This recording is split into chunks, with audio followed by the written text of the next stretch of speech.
a bad day in Cleveland. Certainly doesn't stack up to 70 degrees in Tampa, Florida. But we're ready for football. Let's check in along the sideline with Laura Oakman. Hi, Laura. Hi, Tom. Cleveland has been rocking this week with the return of LeBron James, and Browns fans celebrating a 4-3 record. But while Mike Pettin wants the city to embrace this excitement, he's cautioned his team not to get too far ahead of himself, saying dealing with prosperity is as much an issue as dealing with adversity. We cannot afford to take our foot off the gas. We're still forming our personality. We're just now finding out who we are. Tom. Laura, thank you. Cleveland won the toss, chose to get the football in the second half. And that one banged through the back of the end zone, and that's where the Tampa Bay Buccaneers offense will put it in play, led once more by Mike Glennon. Like last year, he began the year as a backup, and like last year, took over as a starter on week 4. He led them to their only win of the year. That was against the Steelers, and a very good mark for Glennon against the AFC North. The AFC North, by the way, is the only division in the NFL where every team has a winning record. Short drop. And Glennon able to get it away just in time before taking a hit from Barkevious Mingo. Up front, the big change is at left tackle. Anthony Collins is out. Yeah, Anthony Collins is out. O'Neal Cousins is in. And this is a big responsibility. When we talked to Evan Dietrich Smith, he said we need to put it on our shoulders as an offensive line because we have not been getting it done. We need to keep Mike Glennon upright. So on that note, Glennon has been sacked 5 times in each of the last 2 games. They give it to the one-time Cleveland Brown, and that's Bobby Rainey for a gain of 5. It'll bring up 3rd down and 5. The Browns give up yards, but not a lot of points. No, they do not, and that's led by the back of Deshaun Gibson, who's leading the NFL currently with 5 interceptions. It's going to be key for them to create turnovers in this game. Kruger coming off 3 sacks in the tight win against Oakland last Sunday.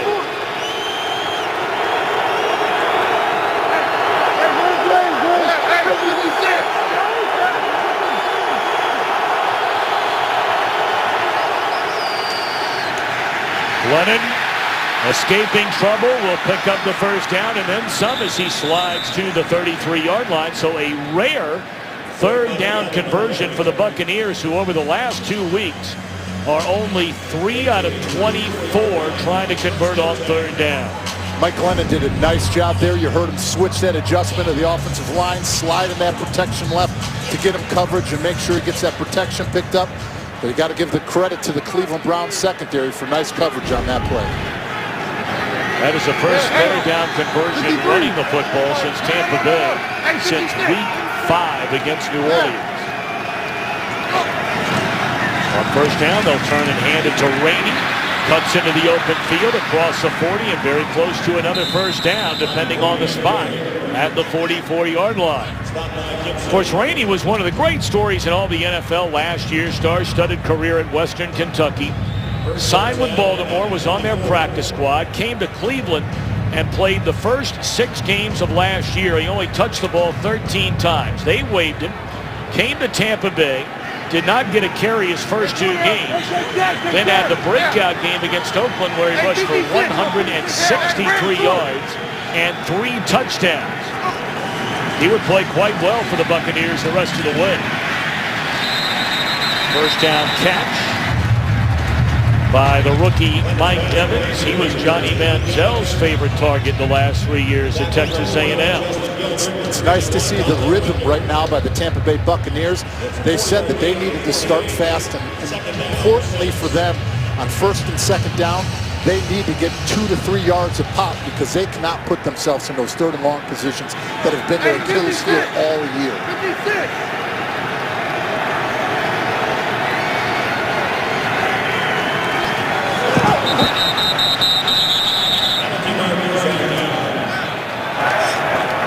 Neutral zone infraction.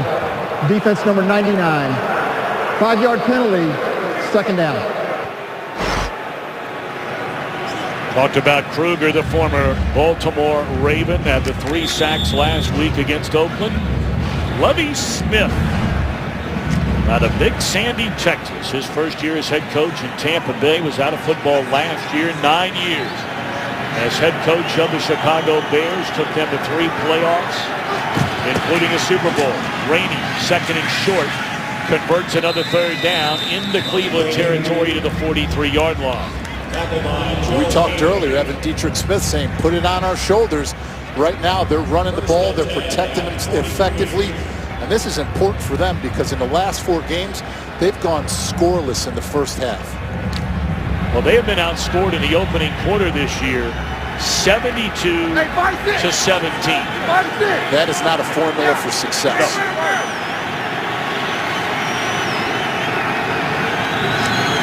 Seventh play of this drive, blitz coming, he gets it away, looking down the sideline. Evans able to haul it in inside the 20, down to the 17.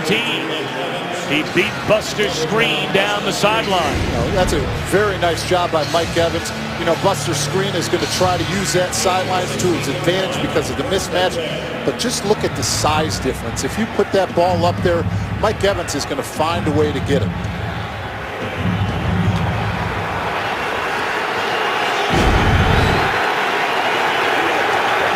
Eighth play of this drive, better than 4 minutes.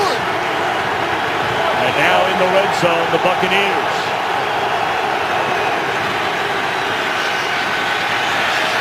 Corner of the end zone. It looked like the receiver ran out of bounds. That's Vincent Jackson. It's incomplete. Intended for Vincent Jackson. Coverage by Joe Hayden. Well, if you look at the size advantage here, 6'5", 6'5", versus 5'11" and 5'9". But I will say this, Joe Hayden is a guy that plays bigger than that height, and he's going to be excited and amped up for this game. But the one thing that Joe Hayden has to be careful of, he's leading the NFL with 5 defensive holdings. So that's going to be important to watch to make sure that he doesn't get those and stay on the positive side. Second down and 10, Rainey. Inside the 15, down to the 13-yard line. So this becomes yet another important third down on this opening possession. A very good drive thus far for the Buccaneers. Well, let's see what Jim O'Neill and this defense dials up. If you noticed the third down before, they had the double linebackers on both sides of the center, and they dropped out, showing pressure. But let's see if they're going to add it on here in the red zone. Hey, Bravo! Bravo!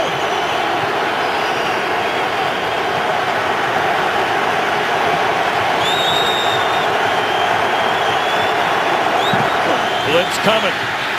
Glennon protected well. Now has to escape. And he'll throw it away. He had time. But a good job in the secondary by the Browns. And this will force a field goal try. Well, they brought that blitz.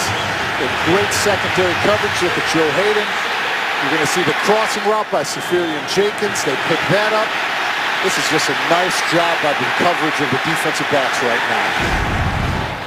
So on comes a rookie out of Fordham, Patrick Murray.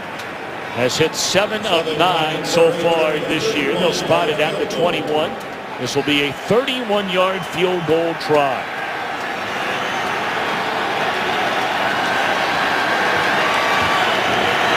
Good snap. Good hold, and it's blocked.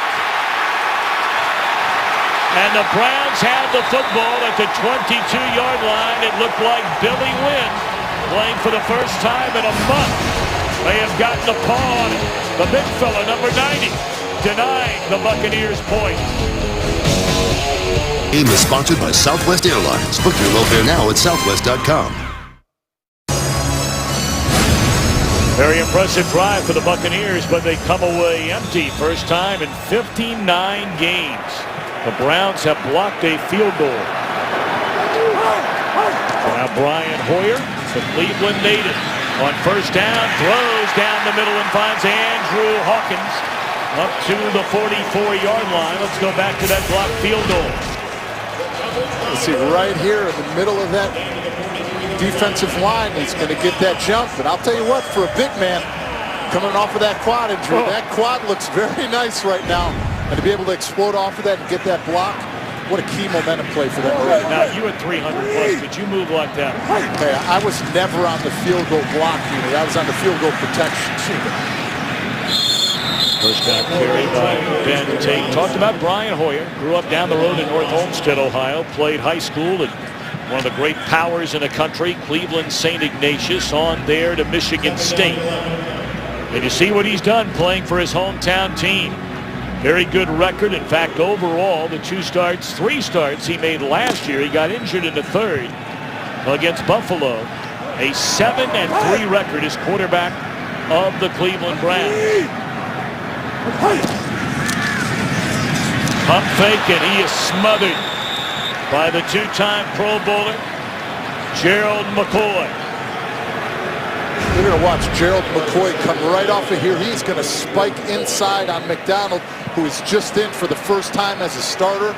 That is not the matchup that you want to have right there solo. That is why he is the most disruptive and highest paid defensive lineman in the NFL.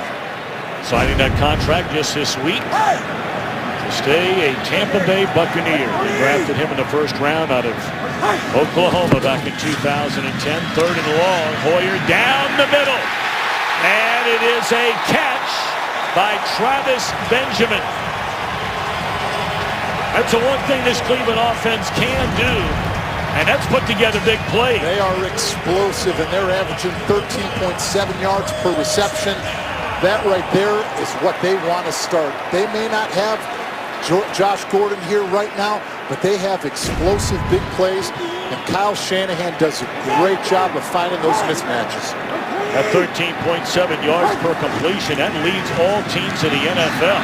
Now this is an area of their team that they're really hoping to get cranked back up again, and that is the run game. Those are some of the passing numbers, the fewest number of completions of any offense in football, yet when they throw it and catch it, they're getting big yardage. They most certainly have, and you've got to give a lot of credit to Brian Hoyer, but Kyle Shanahan is like a mini Mike Martz. His understanding of this offense, his understanding of what each and every one of these wide receivers are able to do capability-wise, he takes advantage of every single one of them. Miscommunication there. We'll bring up third down and 13. Let's send it back to the studio. Our first game break of the day. Hello, Kurt Menefee. Hello, Tom Bertman. Big game between Arizona and Dallas. Tony Romo out with injury. And so the Dallas defense stepping up early. Undrafted rookie Tyler Patman picks off Carson Palmer. 58 yards later, the Cowboys are on top. Tom and David. Well, they have been fired up out in the desert, Phoenix, Arizona, about the start of that Cardinal team. And today catching Dallas without Romo. Seventh play of the drive. Third down and long. Hoyer dumps it off out of the backfield to Ben Tate. And he's to the 31-yard line, far short of a first down. So this will be a long field goal try for Billy Cundiff. He hit a 52-yarder last week, which was his longest field goal, wearing a Browns uniform.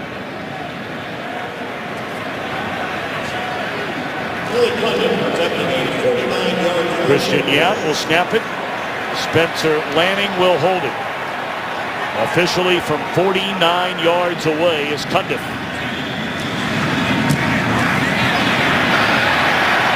And it is good, and the Browns have jumped in front. They block a field goal and kick a field goal. Browns off to a 3-0 lead here in the opening quarter.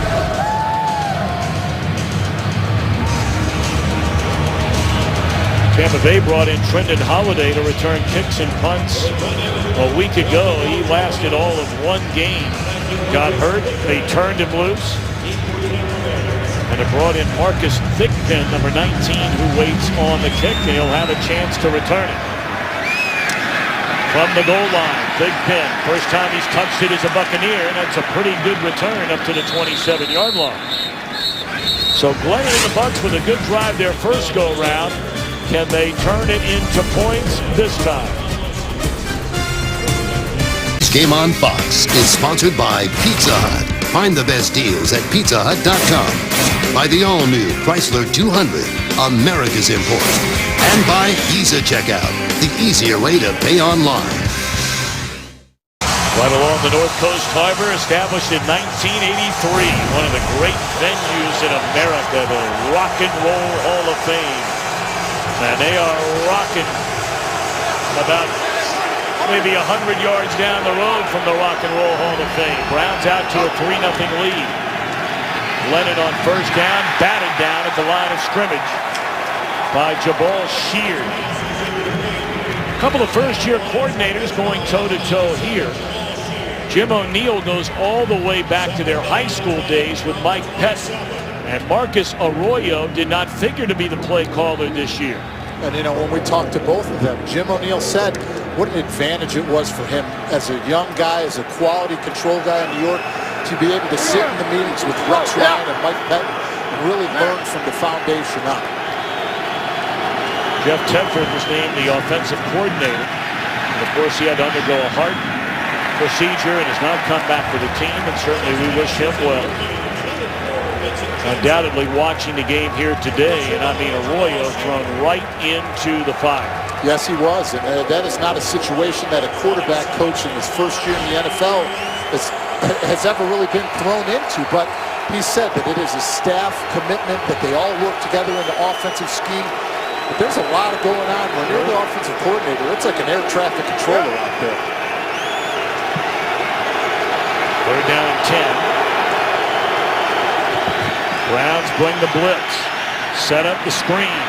Lots of running room for Bobby Rainey. First down and then some. Into Cleveland territory all the way to the 39-yard line. And boy, you throw that screen against a blitz and there's a whole lot of green. And that is right, because they said put it on us. You're going to watch Evan Dietrich Smith, number 62, and Logan Mankins come out. Wait till you see this hit that Mankins puts on. Boom! That's the way that you want to start the physical tempo in this football game. That is a 34-yard gain on the screen to Bobby Rainey. And now Mike James will give him a breather, as they have Luke Stocker at tight end, lined up in the I formation in front of James.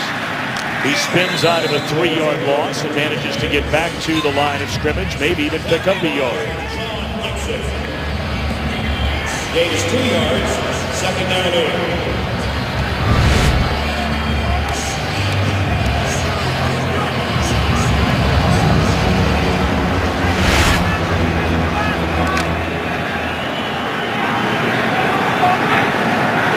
Buccaneers driving 67 yards on 11 plays. Their first possession of the game had the field goal blocked. And now on second down and 8, Glennon looking to the corner and through the hands of the rookie Mike Evans. That back shoulder throw, and that's one where it looked like they could have led him to the end zone. He had him beat. You're going to see him here at the bottom of the screen, Mike Evans. He's just going to run that fly. He's going to make sure he presses it, gets that stutter step move to make him step up.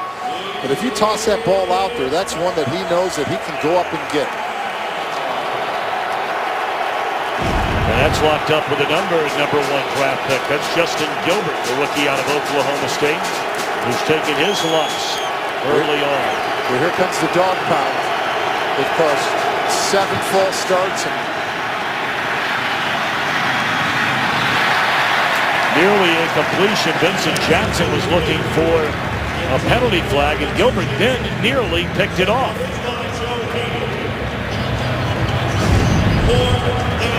You see him right out here. He's going to be in that stack trips look. He's going to press it, snap it off back inside. Look at that. It's a ball that usually he catches, and you know that he's going to watch film and be disappointed because he's been that target that catches that football and converts that third down. A 55-yard try. Murray has hit a 55-yarder already, and this is rookie year. In fact, he's 3 of 3 from 50 and beyond. Plenty of leg, it appears, and just short. It looked good coming off the foot and appeared to have died before reaching the crossbar. Trying to blow that thing in between.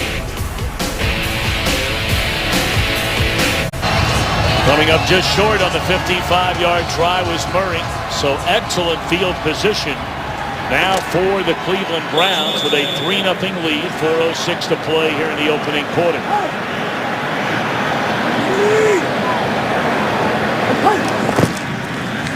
Terrence West, one of 2 rookie runners in this Cleveland Browns offense. And he's up to the 48-yard line. Brownies began the year 1-2, couple of heartbreaking losses, including the series opener against the Steelers, but 3-1 since, forcing 7 turnovers, and it's their best start since 2007. Mike Pettin, in his first year, 48 years old, grew up in Bucs County, Pennsylvania. His father, a legendary high school football coach, won 4 state championships. And bouncing off tacklers is Terrence West for a first down, and we send it down the road to L.A. to Kurt Menefee for a game break. All right, we'll go on down to Houston, Texas, where the Texans are behind Philly.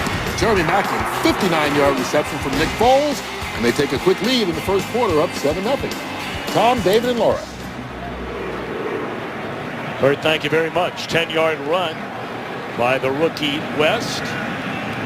And 2 rookie runners that have accounted for better than 500 rushing yards, although all of that, by and large, was accumulated in the first 5 games of the year. Browns have done nothing running the ball the last 2 weeks. That's Jim Dre, the backup tight end, who starts today in place of Jordan Cameron. And that is a first down to the 25-yard line, a gain of 16. You're going to see him right here, Jimmy Dre. He's going to come down like they're selling the run, like they're selling the stretch. He's just going to snap it off. See Levante David gets his back turned to him. It's a nice play.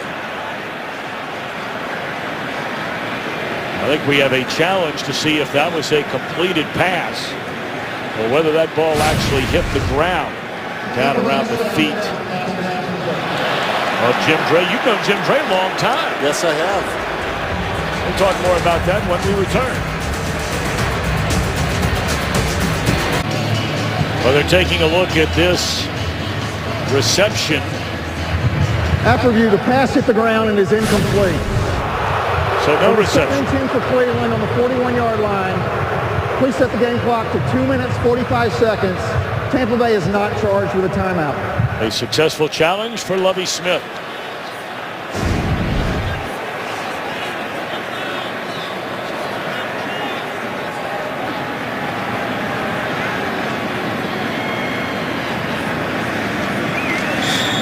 Right there, it's clear to see that the ball hit the floor. So the ball to 41-yard line will be second down and 10 for the Browns.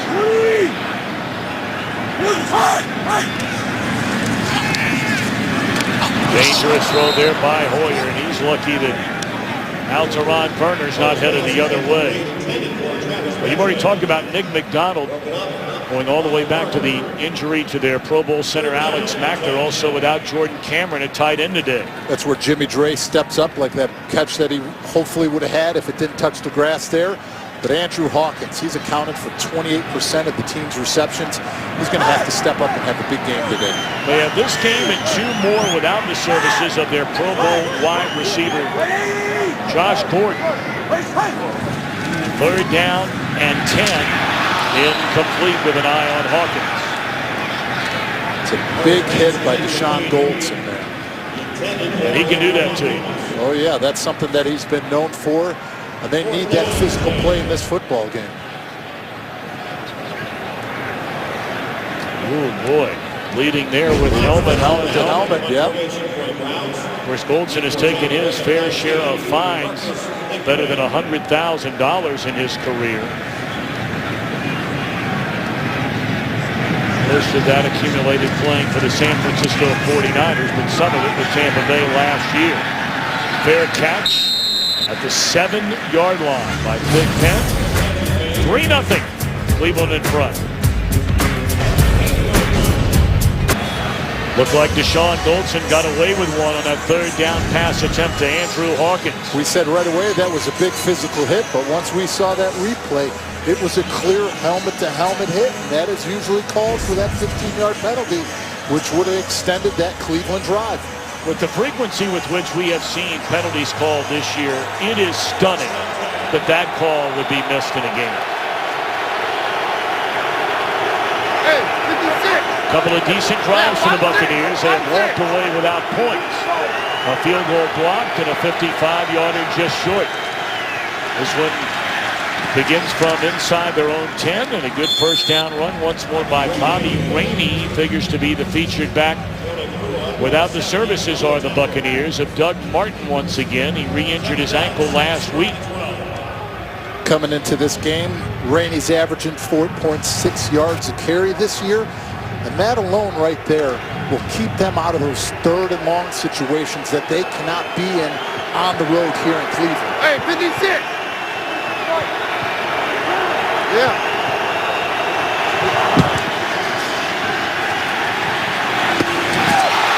And was that an interception? They are saying no. It looked like Joe Hayden had his first pick of this season. There is a penalty flag in that same area code. I think he's going to be called because he threw the ball disappointed after the play.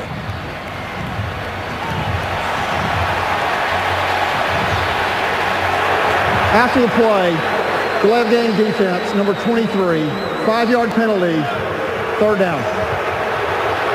So rather than 3rd and 6, it now makes it 3rd and 1 after this penalty by Hayden. We talked about him playing press man, playing physical. You see him jam Vincent Jackson at the line. I want to see a replay of this one more time because let's see. Catch. That looks like that's an interception. See on this side where that elbow? Ah, it's out of bounds.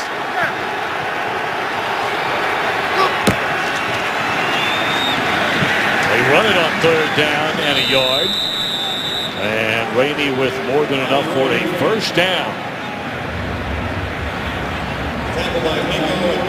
Oftentimes we watch the feet here, like you pointed out, David Deal. Watch the elbow. See his elbow. Still makes the catch.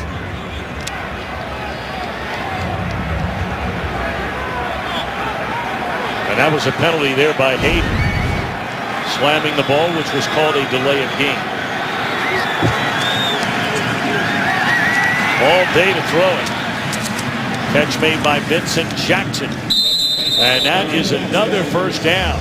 Buccaneers look pretty crisp here early on offensively, especially compared to what they have done offensively in the first half by and large all year. Yes, they do. They feel like they're in a good rhythm. You see them running the ball. You see them running the quick goes, the slant routes. You're getting Rainey involved into this game. And what it's doing, it's really settling down this offensive line and letting them get comfortable so they can be aggressive on those pass protections.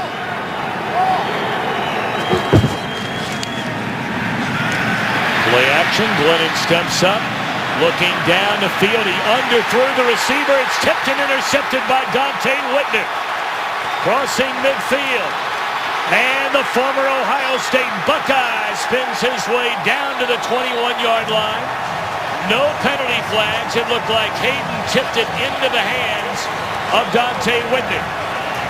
Vincent Jackson catches the play before, but as a cornerback, you do not have a conscience. You think the next play is the biggest play of the game. You're going to see Vincent Jackson at the top of the screen break it off.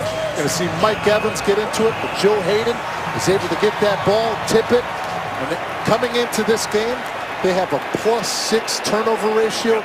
That is the key to success. Dante Whitner, like Brian Hoyer, another local kid. He played for Ted Ginn Sr. at Glenville High School here in Cleveland, Ohio. 54-yard return by Whitner. And the Browns in business at the 21-yard line. Back-to-back weeks, big plays by Whitner. The hit on McFadden created the fumble last week, the turnover. Take it one way. Hoyer all the time in the world. And look at this.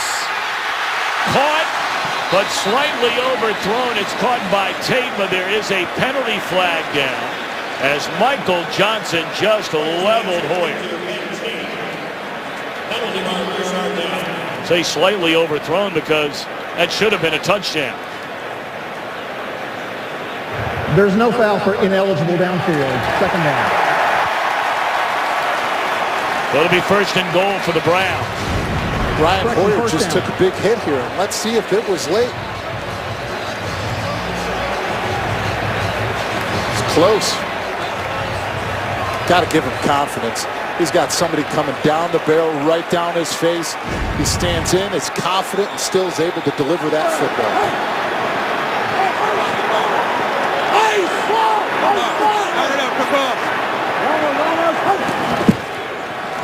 Tate down to the 1-yard line. And that's the way the first quarter will come to an end.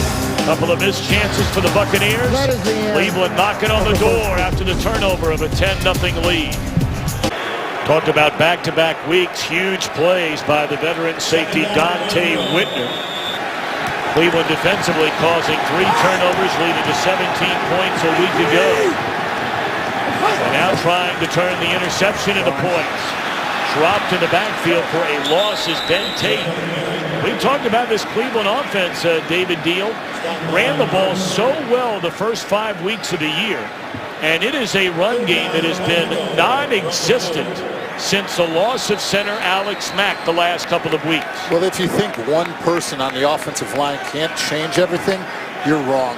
When you have a center like Alex Mack and in this zone stretch system, it's all about timing and cohesiveness with the double teams, with the guard, the center, the backside guard. And that takes time, so when you lose a player like that, it's going to affect your run game. Third down and goal. Hoyer sacked all the way back at the 11-yard line. Jaquez Smith, who has really started to come on the practice squad the last couple of years. That's just extra effort here. You're going to see him at the top of the screen working against Mitchell Schwartz. Mitchell Schwartz has him locked up. The coverage, Hoyer can't get rid of it. That's one that you have to throw away or you have to decide and run with it, because when you hold on to the ball down here in the red zone, those are the sacks that you can't give up. Smith turned loose by both Miami and the Jets. Couple of years on Buffalo's practice squad, and a big sack here. 29-yard field goal try, which is good by Billy Cundiff. That's a big stop right there for the Bucs. Rather than 10-0, it is just 6-0 Cleveland. This game on Fox is sponsored by Corona, who invites you to find your beach. By the all-new LG G3, the world's first smartphone with laser autofocus. And by Burger King. For a limited time, get 10 chicken nuggets for just $1.49. That is a must-stop in the West Side Market in Cleveland, over on the corner of West 25th and Lorraine Avenue. 6-0, I beg your pardon. Cleveland in front of Tampa Bay, just underway here in the second quarter. That's a big missed chance right there by the Browns.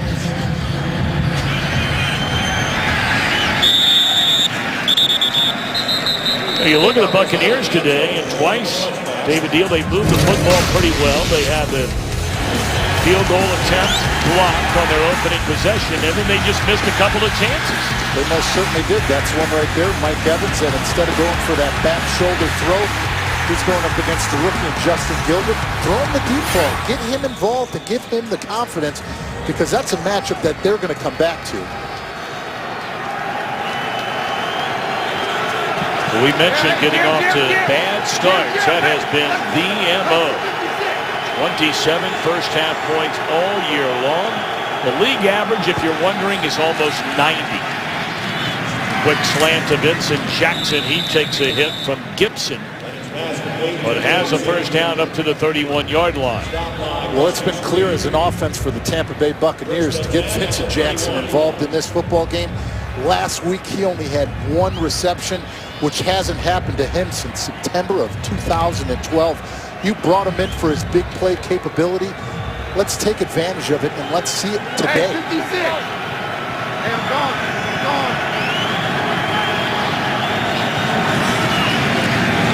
Laney has been a very effective runner so far here today, and he continues that trend. That's a gain of almost 8 on first down. Check your calendars, everybody. You'll see tonight is Sunday Fun Day.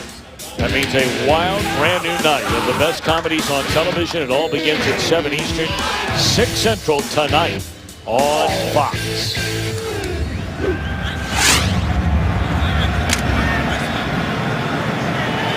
They called a gain of 7. Rainey, 7 rushes for 36 yards so far today.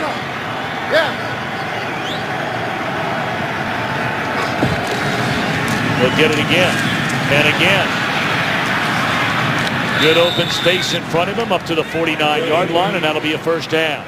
It was a nice block by Brandon Myers and Mike Evans coming down in, getting in that off of that motion and setting the edge right there to get Rainey up to that second level.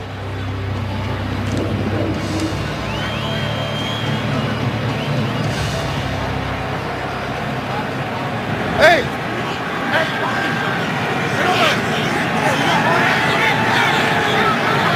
So last week this offense was so ugly. They had 3 first downs on the opening drive, and now the ball is jarred loose. Once more the hit by Dante Whitner. A penalty flag is down on the field. The Browns have recovered the ball, but we wait on the penalty flag.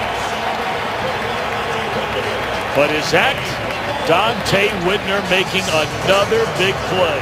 Illegal use of hands to the face. Defense number 92. 5-yard penalty, automatic first down. That's Desmond Bryant. You see Dante Whitner come from the right side of your screen. He does a nice job of timing it up late, getting it so Stocker doesn't see him and can't set the edge because he doesn't get back enough and deep enough on his set. Creates that turnover, which would have been his second. But right there, you're going to see the hands to the face.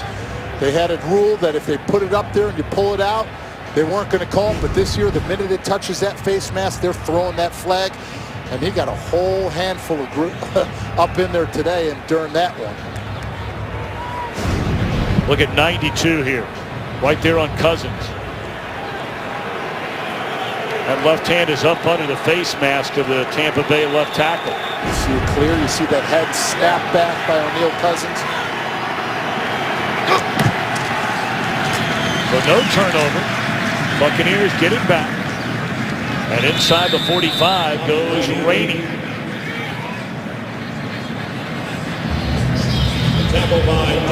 Rainey ran for 144 yards in week 2 after Doug Martin was injured in the season opener. That came against the St. Louis Rams. He has not had a chance to carry the ball more than 11 times in a game since then. He did have 6 catches out of the backfield last week. And now 9 rushes for 49 yards so far here today. And a big run for Rainey. And the former Cleveland Brown chewing it up early on today. He's inside the 25. Very nice block by Austin Seferian-Jenkins. You're going to see him motion number 87. They slide him over. He hits the hole right away on Carlos Dansby. He's able to cut him down. Rainey's able to get through the block, continue up, and that momentum is taking place, and they're continuing to stretch the field. And that's all you have to do with a back like this. Give him a crease, let him make one cut, and he'll do the rest.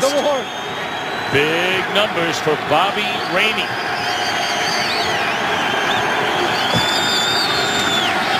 Bucs to throw it on first down. And the pocket finally collapses, and that's that old coverage sack once again right there because Glennon was well protected. Mingo gets credit for the sack. We said they take accountability as an offensive line. That time they protected. But you're going to see Seferian-Jenkins is on the out route. They got him covered up. Justin Gilbert has it. Joe Hayden on Lewis Murphy has him locked up. But that is one right away as Mike Glennon. Get rid of the football. Get it out of your hands and do not take that sack and the loss of yards. First sack today. Glennon's been roughed up each of the last 2 weeks. With a delay, Rainey's looking for that seam. Kruger wraps him up, throws him down. Bring a 3rd down and long. We'll call it 9. And now they spot it. It'll actually be 3rd down and 11. On 3rd and 11 this year, or longer, the Buccaneers have not converted a 3rd down this entire season. 0 for 24. Does that change right now? Look for blitz zero. They've got the entire defense up. And here Here they it comes. And Glennon gets it away to the end zone. And that is a touchdown from Mike Evans.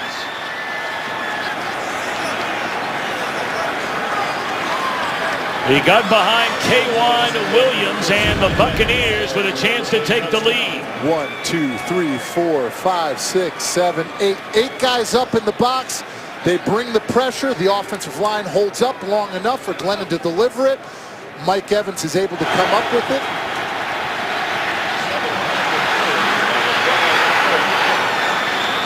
That was a nice block by Bobby Rainey. Not only is he carrying the ball successfully, stepped up big, gave him enough time for Mike Glennon to deliver that ball and convert to a touchdown. Going after, and it is good. So he talked about mixed chances for the Buccaneers. Their defense stops inside the 2. They come back the other way. And for his old running mate, Mike Evans doing his Johnny Manziel imitation. Of course, it is so rare in the NFL where a head coach seemingly every day is asked questions about the backup quarterback. But when the Browns drafted Johnny Manziel in the first round, knowing that Hoyer was trying to come back from a serious knee injury, the ACL injury, from a year ago, Mike Pettin continues to answer questions about Johnny Manziel. And, is he going to get a chance to play? This is Marlon Moore out of the end zone. And he is tripped up at the 18-yard line. And, you think about the whole situation here with Hoyer, and you pointed out, David Deal, right away, how he was handled everything so remarkably well. But having said all that, and the Browns off to their best start in 7 years, the bottom line is they drafted Manziel in the first round. How soon does he get a chance to play? And that's been the big question, is how soon is he going to play? But we shall see. Right now, Hoyer has taken the challenge and he's risen to it. He's 5-1 at home. He's got a 7-3 record as a starter. But moving forward here, the must-win games, the adversity, we're going to see if Johnny Manziel is ever going to get involved based on how he practices during the week. And that is picked off on first down by Jonathan Banks. So just like that, something Hoyer has not done, and that is turn the ball over. A first down pick, and the Buccaneers have the football at the 10-yard line. You see at the top of the screen, he's going to run that quick slant in. Banks is able to keep his eyes. If you see Hoyer's eyeing him down, Banks is able to jump it, come up with that interception.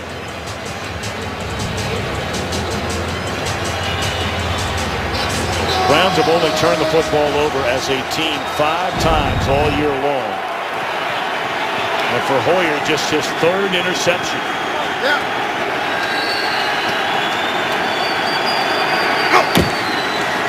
Right back into the hands of Rainey. And this time he is snuffed out behind the line of scrimmage. That'll be a loss of close to 5 on first down. Good play by Desmond Bryant. Great play at the point of attack by Desmond Bryant. He was able to create that penetration so Bobby Rainey couldn't bounce it outside, had to force it back in. That's where your entire defense is coming from, and you get a big tackle for a loss. Already 191 total yards, 84 on the ground, season best in both categories for an opening half for the Buccaneers.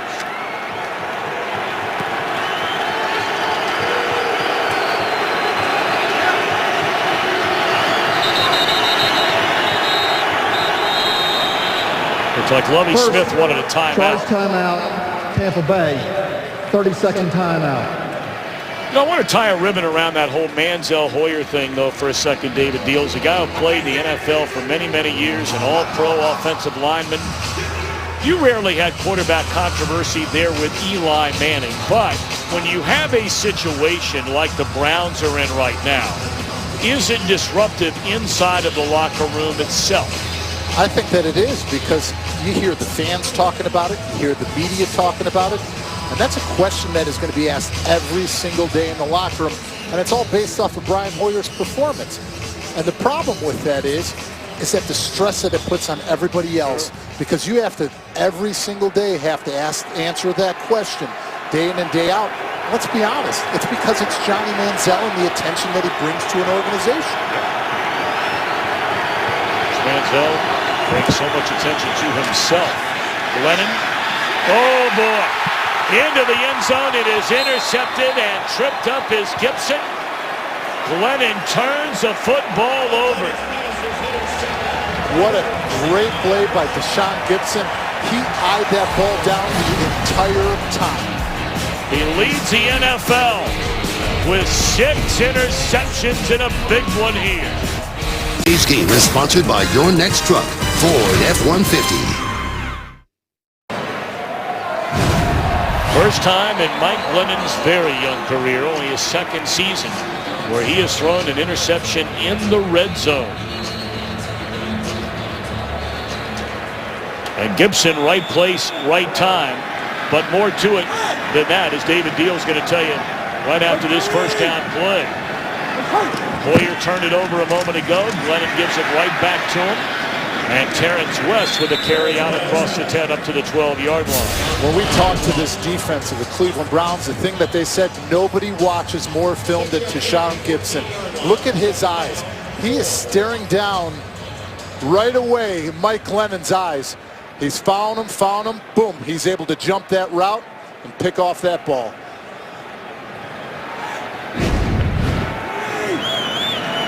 Tampa Bay in front, 7:03 to play here in the opening half, and that went nowhere. Akeem Spence levels West in the backfield. And once more, this Cleveland Browns rushing attack is virtually non-existent. They have run it 13 times, and they are averaging barely over 1 yard per carry. And that is something that you need to do. You've got to win the line of scrimmage. And as an offensive lineman in this scheme, you don't have to blow people off a ball. But what you need to do is you need to front them up, and you need to create those creases where the running back can go inside and outside. Let him do the work for you. Third down. Hoyer hit as he threw it. A nice play made by Jonathan Banks. So it is 3 and out. Mason Foster hitting Hoyer just as he let it fly. You see him on the inside of this trip slip. He's able to sit down. Hoyer takes another big hit here. Marcus Thigpen standing back at his own 45-yard line. Thigpen spent 3 seasons in the Canadian League, but has spent enough time in the NFL to return both a kick and a punt for a touchdown. He will let this one bounce, and it bounces out of bounds. Penalty flag comes down. It's out of bounds at the Cleveland 47-yard line, and again, we wait on the penalty.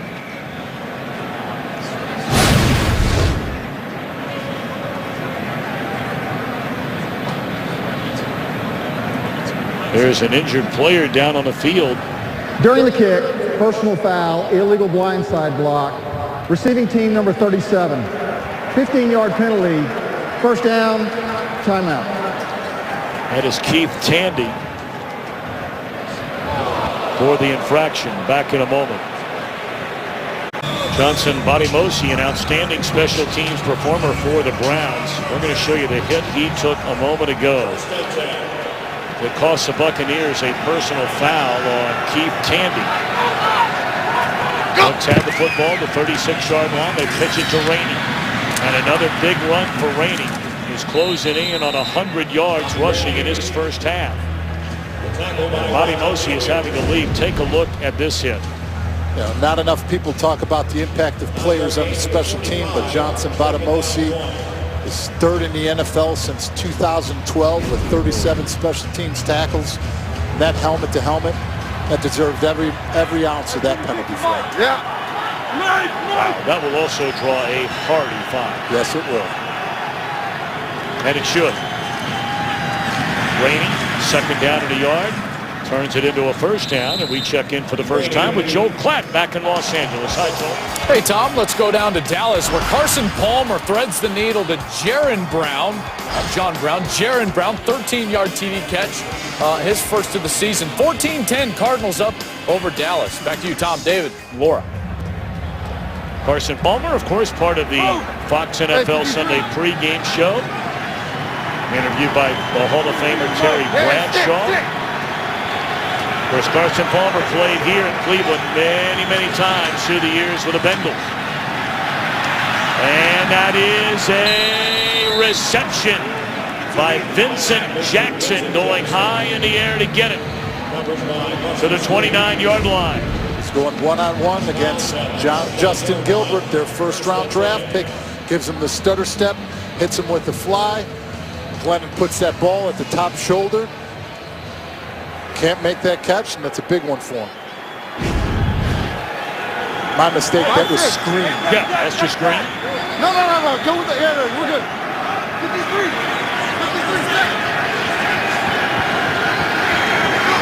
First down. Rainey flush to the outside, tries to cut it back to the inside, wrapped up by Bryant. Ball at the 30-yard line. Buccaneers missing a couple of chances on their first two possessions. They had a field goal block. They had a couple of look-to-be receivers open, getting behind Cleveland defenders. Ball underthrown both times by Glennon. So they come up with a touchdown after a big stop defensively when the Browns had it inside the 5. And that touchdown gave the Buccaneers his current 7-6 lead.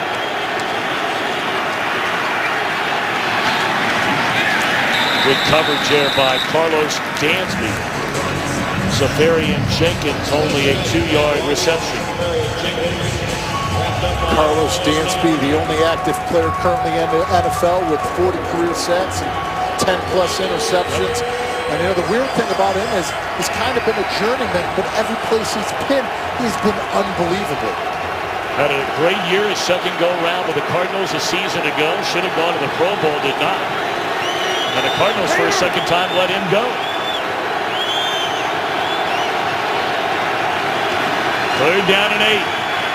Good protection. And now flushed out of the pocket, Glennon. He's going to run it. And is run out of bounds short of a first down by Marquinhos Mingo. Nice. Well. Do you think about going, or do you send out the field goal unit? It looks like they're sending out the field goal unit, but in the last game, you can't handle the aggressiveness, or you can't doubt the aggressiveness of Lovie Smith. He went for it twice on 4th and 1 and 4th and 2. He was able to convert it last week. So in a game like this, where the momentum is going back and forth, you know, I think he's smart in this position. Take the points. If he can get them.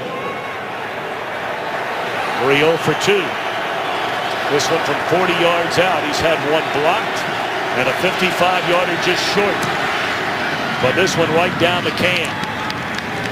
And the Buccaneers stretch their lead to 4. It is 10-6 with 2:25 to play in the opening half.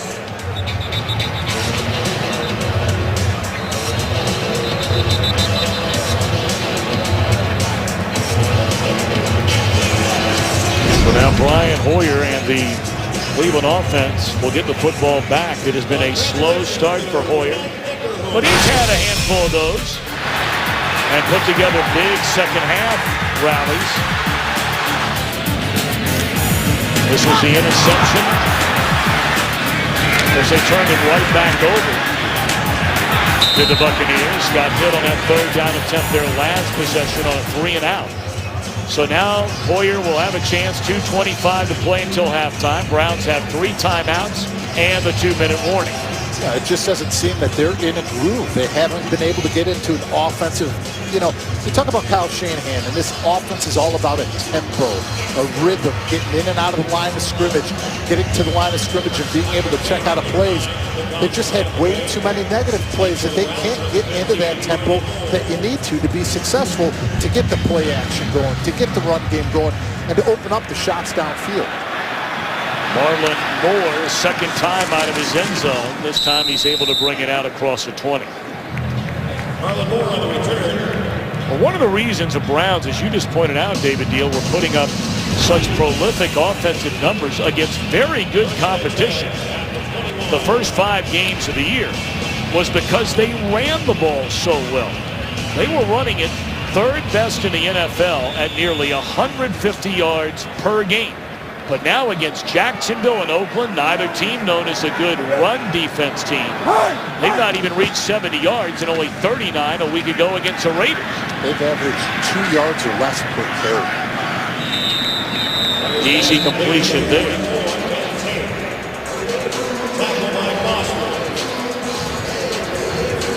And that'll be a gain of 9 on the reception by Tate. That'll take us to the 2-minute warning. That is the end of the, that is the 2-minute warning. We invite you to follow your favorite team all season long by going to iTunes.com/NFL. Been a long time since Lovie Smith has carried a lead, or the Buccaneers for that matter, into the locker room at halftime, and we have a ways to go to halftime. The reception by the rookie Taylor Gabriel. The average is almost 20 yards per reception, and that one just about 20 yards on first down. You can't set that up any better and get the offensive lineman in space, running that quick rocket screen. And they try to run it, and they go nowhere. 1:30 and counting. The Browns have all 3 timeouts remaining.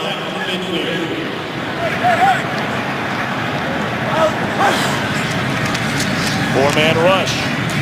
Boyer finds the tight end, Gary Barnidge, for a first down to the 37-yard line. Closing in on a minute 10.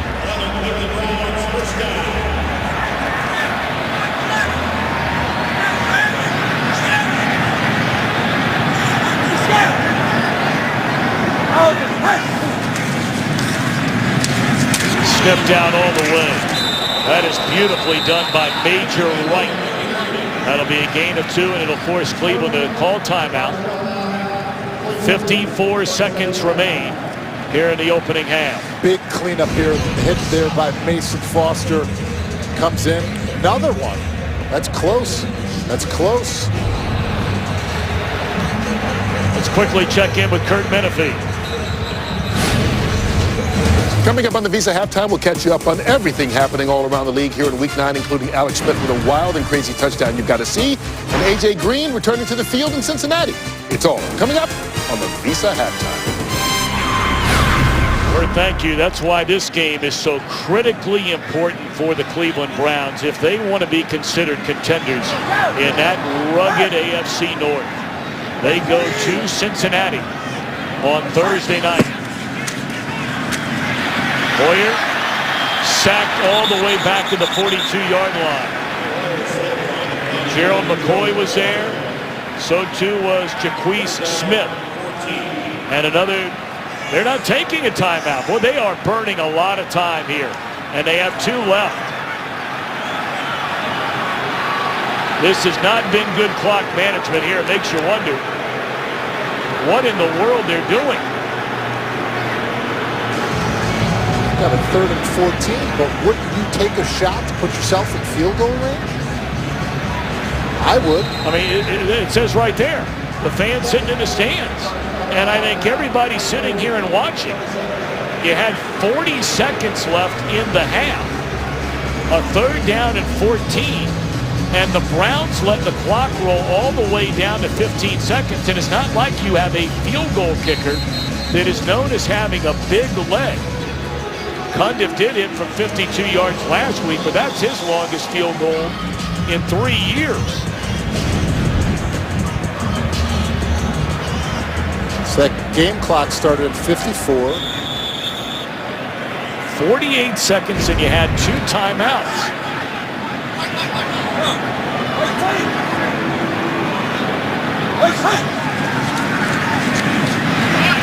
Quick slant to Miles Austin. And that is a first down to the 25-yard line. And he just converted and got the first down. And they finally get the timeout with 3 seconds remaining. And this crowd is not happy. And to be honest with you, I don't blame Rightfully so. Rightfully so. Look at you held yourself because you were in a long third down, yet you still converted. If you would have taken that timeout, you would have had another shot to go for the end zone and still been in field goal range. Well, they will send out Cundiff for what will be a 44, we'll call it 43-yard field goal attempt. Spencer Lanning, the holder, sitting right at the 33-yard line. Cundiff perfect today. And now timeout called. Ice, ice, baby. Charge timeout. Tampa Bay. 30-second timeout.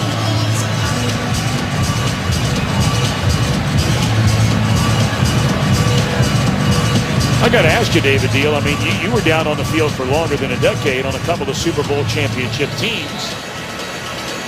I think like probably 70,000 plus in the stadium. I'm just curious as to what might have happened there after that sack. When you go through 2-minute situations, there's not an unknown. You go through these every single week on Thursday. You talk about it on Saturday, and you do it on Sunday before the game as well. There's no excuse. Field goal try. And it is good by Billy Cundiff on the final play of the opening half. This is a must-win game for the Browns. If they're trying to establish themselves as contenders, they trail the Bucs 10-9. We're back after this from your local Fox station. 10-9 our halftime score. Tampa Bay, the underdog and leader on the road. Today's excitement is brought to you by Nissan, and certainly an outstanding half of the one-time Cleveland Brown, Bobby Rainey. Rainey this time a year ago, David Deal, was actually wearing a Browns uniform. Good half for him, and a very good half defensively for his teammates, the Buccaneers, against this Cleveland offense. They've really risen to the challenge. They've been able to create sacks. They've been getting hits on Hoyer. They've been able to just really dictate the line of scrimmage, and that's what's led to the success that they've had in the first quarter. But what we stated earlier in this game, this is a must-win game for the Cleveland Browns. In order for them to be considered a contender and still be in the playoffs race, they've got to win this game to make sure that they don't go into Cincinnati 4-4, and they come in 5-3, building some confidence off of this football game. Look inside some of the numbers from the opening half, and dominated statistically until you get to the fourth column. The 2 interceptions thrown by Glennon, one a tip ball by Hayden, a big return by Dante Whitner, and then Glennon, the first time in his career, threw an interception inside the red zone. And that was one that we saw. Tashawn Gibson studying film, eyeing down the quarterback, and able to come up with a big play. But that's where the defense of the Tampa Bay Buccaneers stepped up and made sure that momentum didn't switch sides. Laura Oakman had a chance to catch up with both coaches, and let's send it downstairs to Laura. Hi, Laura. Hi, I'm going to start with Mike Pettin because I know you guys were talking a lot about that last minute, that last 54-second sequence. I asked him about that, and he said 3rd and long, we're in that situation. The last thing we wanted to do was give the ball back. The last thing you want to do is turn it over. We wanted to complete that 3rd down. We wanted to go in for a field goal, and we wanted to get the momentum going. He said that's exactly what we were thinking. The big thing for him offensively right now, he said, get the run game going. Everything stems off of that. It's going to make our play action so much better. So for the Browns offensively, that's where they're going to go this 3rd quarter. All right, Laura, thank you very much. I don't doubt at all what Coach Pettin had to say. It's just that if you can call a timeout before 3rd and long with 7 seconds, why can't you call a timeout, or 15 seconds, why can't you call a timeout with 50 seconds? It just gives you more time to operate. It gives you more time to think about the call.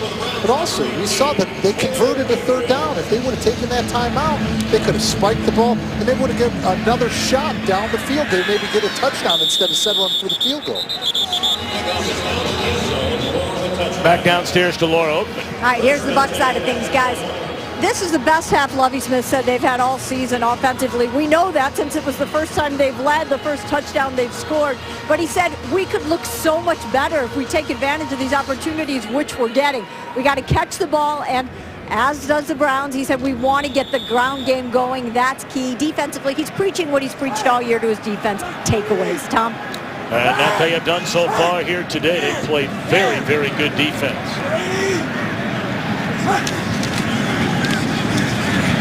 Rolling one way, Hoyer, and oh boy, what a hit. And somehow, some way, Andrew Hawkins was able to hang on to the football.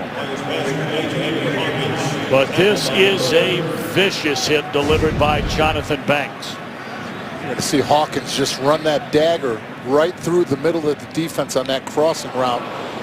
Well, that is not an injury that you can see, and that's not one that you want to have happen to one of your receivers. And that is out to Ron Werner. I beg your pardon, not Jonathan Banks. Today's Game on Fox is sponsored by Southwest Airlines. Book your low fare now at southwest.com. By Chevrolet. Find new roads. By Burger King. For a limited time, get 10 chicken nuggets for just $1.49. And by Miller Lite. Back in its original look, it's Miller time.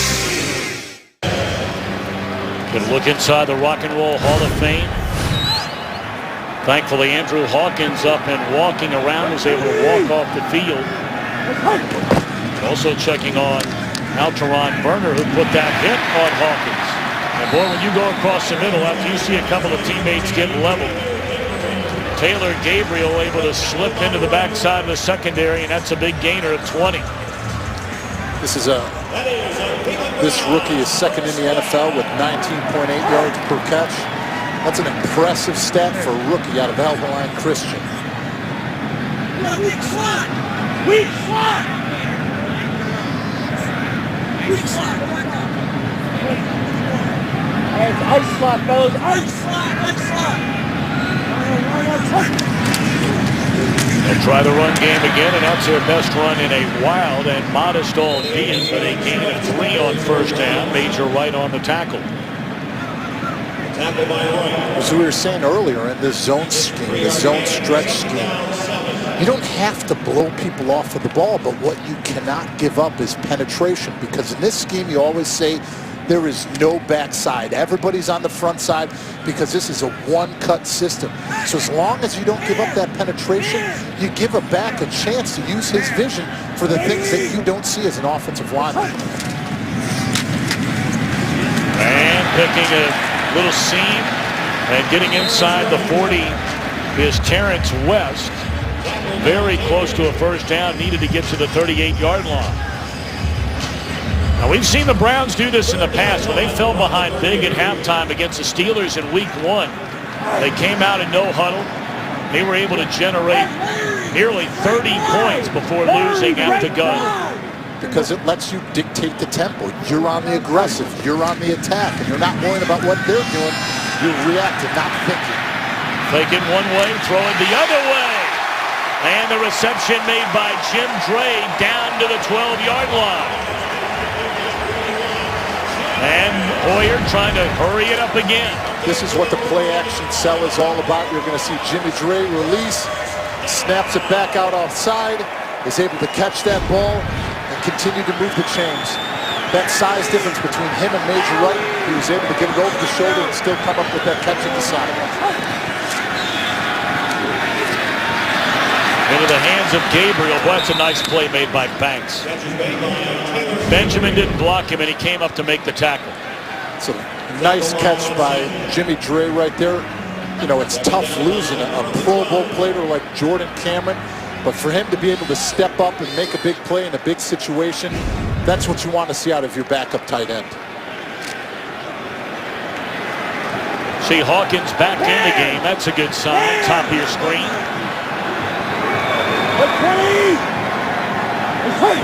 On a second down, West.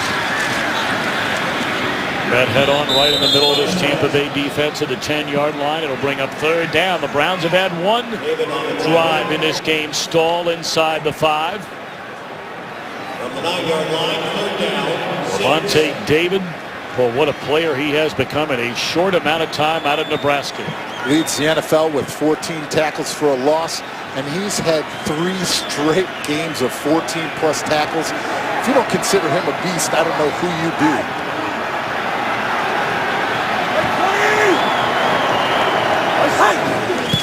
play of the drive on a 3rd and 6. And it's caught by Hawkins, but well short. Well, depending on a spot, but it appeared to be well short of where they needed to be for a first down. And Hawkins limping a little bit as he trots back to the sideline. He was the one that took that big hit from Werner on this drive. Showing his toughness, getting back there on the football field. And he is such an important piece to this offense, like we stated earlier. He's accounting for 28% of their receptions, and he leads the team in total yards. That's not a guy that you can have out of this football game when you're down right now. Blown dead before it ever started. This might be a penalty that'll give him 1st and goal. Neutral zone infraction. Defense number 93. Half the distance to the goal. Oh, my goodness. First down. You see Mike Pettin smiling, and he should, because this is one that you say is a no-brainer. You're going to use the hard count. You're going to use the snap count to your advantage. You're going to see Bryant take off. Keeps the drive moving. Gets them the 1st down. Well, they called 93 McCoy, but it looked like 92 Golston. That is the 9th offsides penalty against the Tampa Bay defense this year. 2nd most in the NFL. That is a brutal penalty. That's just discipline. That's something that you go over each and every week. So apparently it did not give him enough yards for a 1st down. It is about a half a yard short. So what do you do now if you're Coach Pettin and the Browns? You go for it. You're down in this game. You go for it. I like it. I like the aggressiveness. I like the call. You need to turn around momentum now and reset. If you want to win this football game, if you want to prove you're a contender, these are the plays that you need to come up with right now.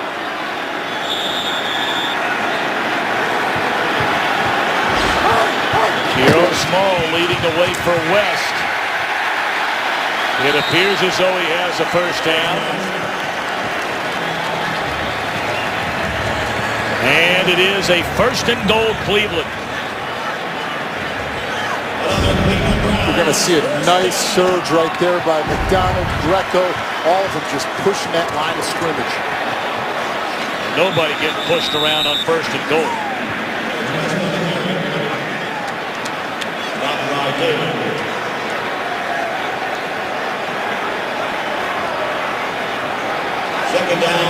The Browns are averaging less than 2 yards per rushing attempt.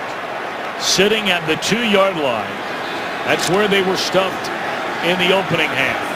Inside the 3, they could not run it in.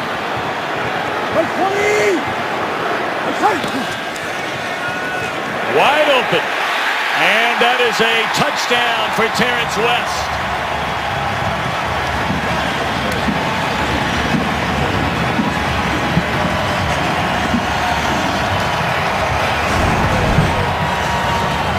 Once again, running that play action to its best, making it look and sound like run, getting that defense and everybody slide to the right, getting the linebackers to fill up and gap control, slipping Terrence West out of there, getting a nice touchdown. Golston the man, although they officially called it on McCoy, but our replay showed you Golston was the one who jumped early. The Browns convert on 4th and a half yard, and on 2nd and goal, 1st touchdown as a receiver for Terrence West, and the Browns lead. First time a Cleveland Browns running back has scored on the receiving end of a touchdown. And a huge penalty against Golston in Tampa Bay on what was to be a field goal try that would have made it 12-10 if it was successful. And now it is 16-10, and Lovie Smith, who is a man who rarely shows a lot of emotion, none too happy.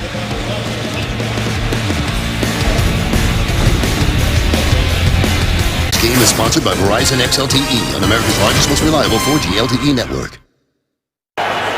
Dog pound coming to life. Mike Glennon, for whatever reason, has been a far superior second-half quarterback since taking over as a starter Week 4, including that come-from-behind win in Pittsburgh, than he has been in the opening stand. He'll throw on first down. Vincent Jackson. A catch and a good gain up to the 35-yard line. Brand new this season. Stream live local Sunday afternoon games right on your smartphone with NFL Mobile. You'll be dialed into a good one right now here in Cleveland.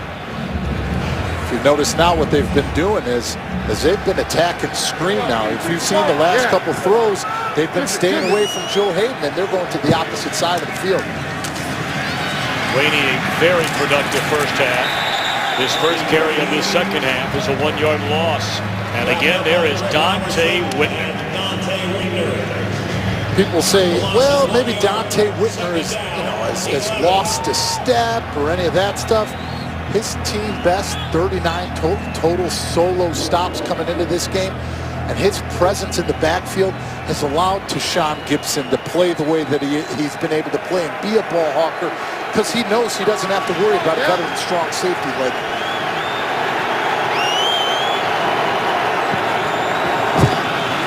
free play here for Tampa Bay, and it's a handoff to Rainey out across the 40 up to the 42-yard line.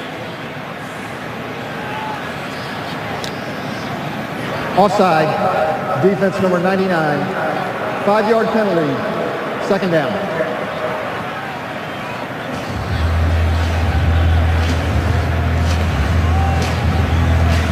Cleveland on defense, second fewest points allowed in the NFL so far this year. Only one more than Kansas City.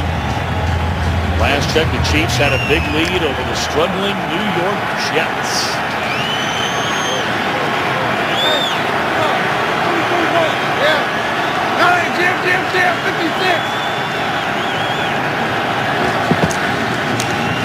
Play action on second down. Glennon gets it away, and that is a reception.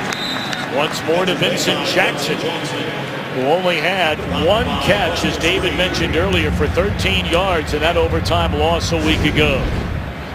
we said, you're going to see Vincent Jackson is continuing to take that inside leverage, using his big body, his big size at 6'5" to keep screen at 5'9", off balance, and forcing him to the boundary. Vincent Jackson is taking advantage of it. 5 catches, 71 yards today for Jackson, and that'll be back on the ground to Rainey. A little pushing and shoving going on.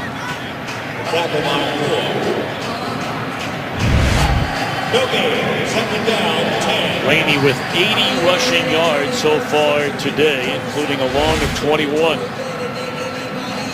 He's been very impressive today. His patience, allowing the holes to develop and open up.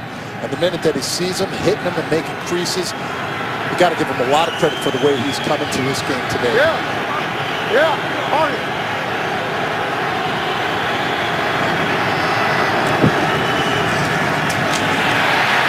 Glennon avoids trouble and delivers a strike.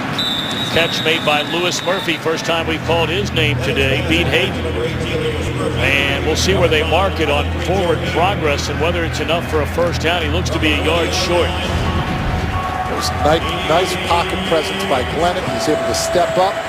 Murph is able to come back to the ball and able to convert, move forward with this. Now we're at that 3rd and 1, that 3rd and short. Let's see who's going to win the line of scrimmage right now.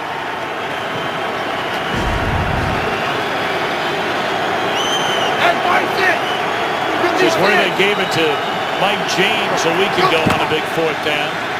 And he gets it this time and stuffed behind the line of scrimmage.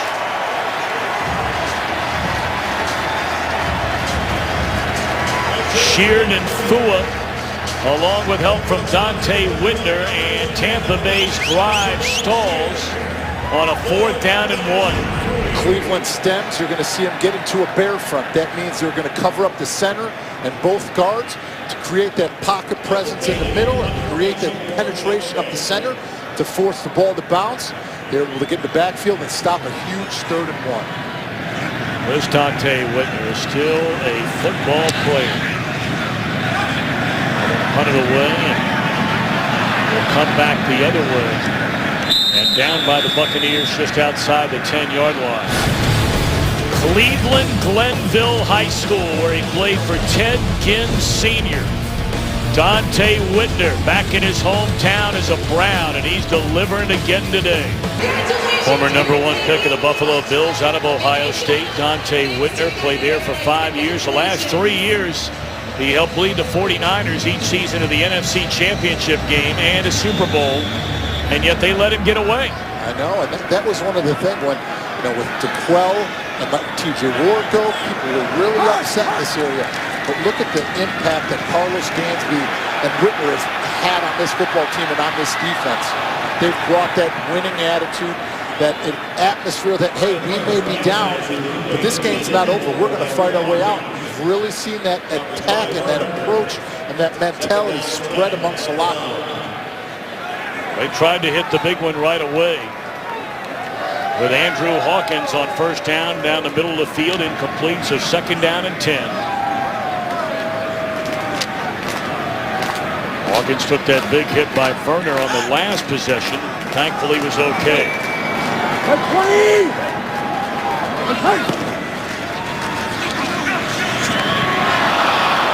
Ball thrown behind Miles Austin, 3rd and 10.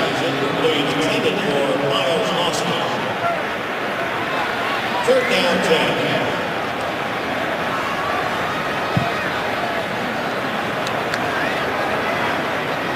Johnny Manziel watching on, 1st-round pick. Obviously, the main reason why we've heard a lot of talk and speculation about this quarterback position. But we shall see moving forward here how the Cleveland Browns finish off this football game and the rest of the season. We shall see him as a quarterback. Hoyer looking down the field, and now he'll just eat it. Took a hit, and it is 3 and out. After the defense stepped up with a big play by Whitner to stuff him on 3rd and a yard. 3 and out for Hoyers and the Brownies. Nice stop for the Tampa Bay Buccaneers, continuing to press forward. And they're going to come up with some field position now here in the middle of the 3rd quarter. Let's see how they're able to respond. They've gotten groove. They've started to get that tempo. They've gotten Rainey going to the 2nd level. Now let's see if they start being more aggressive, pushing the ball downfield and start taking deep shots.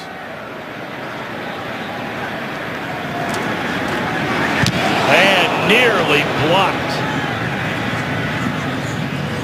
And this possession will start inside Cleveland territory for the Tampa Bay Buccaneers after a 33-yard punt. It could have been worse than that. Kyle Shanahan flanked by Brian Hoyer and Johnny Manziel. The numbers on Hoyer: 1 touchdown, 1 interception. Most importantly, his Cleveland Browns have a 16-10 lead, 4:02 to play in the 3rd. And the Buccaneers begin this drive at the Cleveland 45-yard line, and Glennon to throw it on 1st down. Steps up and hit a wide-open Vincent Jackson, though he did not hit Jackson in stride, and that could have been a huge gainer. That would have been a huge play if he would have hit him in stride. There was all the safeties, all the defensive backs were out. They were all covering on the deep ball. They slid him underneath behind the linebackers. If he would have delivered that ball in stride, he would have easily been inside the 10-yard line. 1 catch last week, 6 this week for Vincent Jackson. And James stumped a moment ago on 3rd down and a yard, is inside the 25. That'll be a gain of 6. So we're going to go back. You're going to see Vincent Jackson on the outside here. He's going to press. He's going to continue to run it. And he's going to break it off inside. He thinks that he's bumping off to anybody, but look at the way that the wide receivers were able to take that ball and run it downfield, run off all those defensive backs so that he can clear underneath with no coverage. That was allowed him to get open. But if you hit him in stride, like we said, that's a huge play. Now looking to the end zone. And what a throw and what a catch for a touchdown. 2nd today by the rookie, Mike Evans. That was a beautifully thrown ball by Glennon. We said earlier, they've changed what they were doing. They were starting to go after a little bit after Joe Hayden, but the 2nd half, they've been going up against screen. They think that size advantage of their wide receivers against him, the 6'5" versus 5'9", Mike Evans got away with a little push there with his hand, but he was able to get that ball from Mike Glennon outside and able to come up with that touchdown. And once again, he does the money Manziel. Last 2 years, Evans caught 151 passes from Johnny Manziel at A&M. They will look at every scoring play just to make sure, and as they line up for a PAT, that tells you it's been confirmed and it's a touchdown. And now to take the lead with a point after for Patrick Murray. The previous play is under review. Oh, they're going to take another look.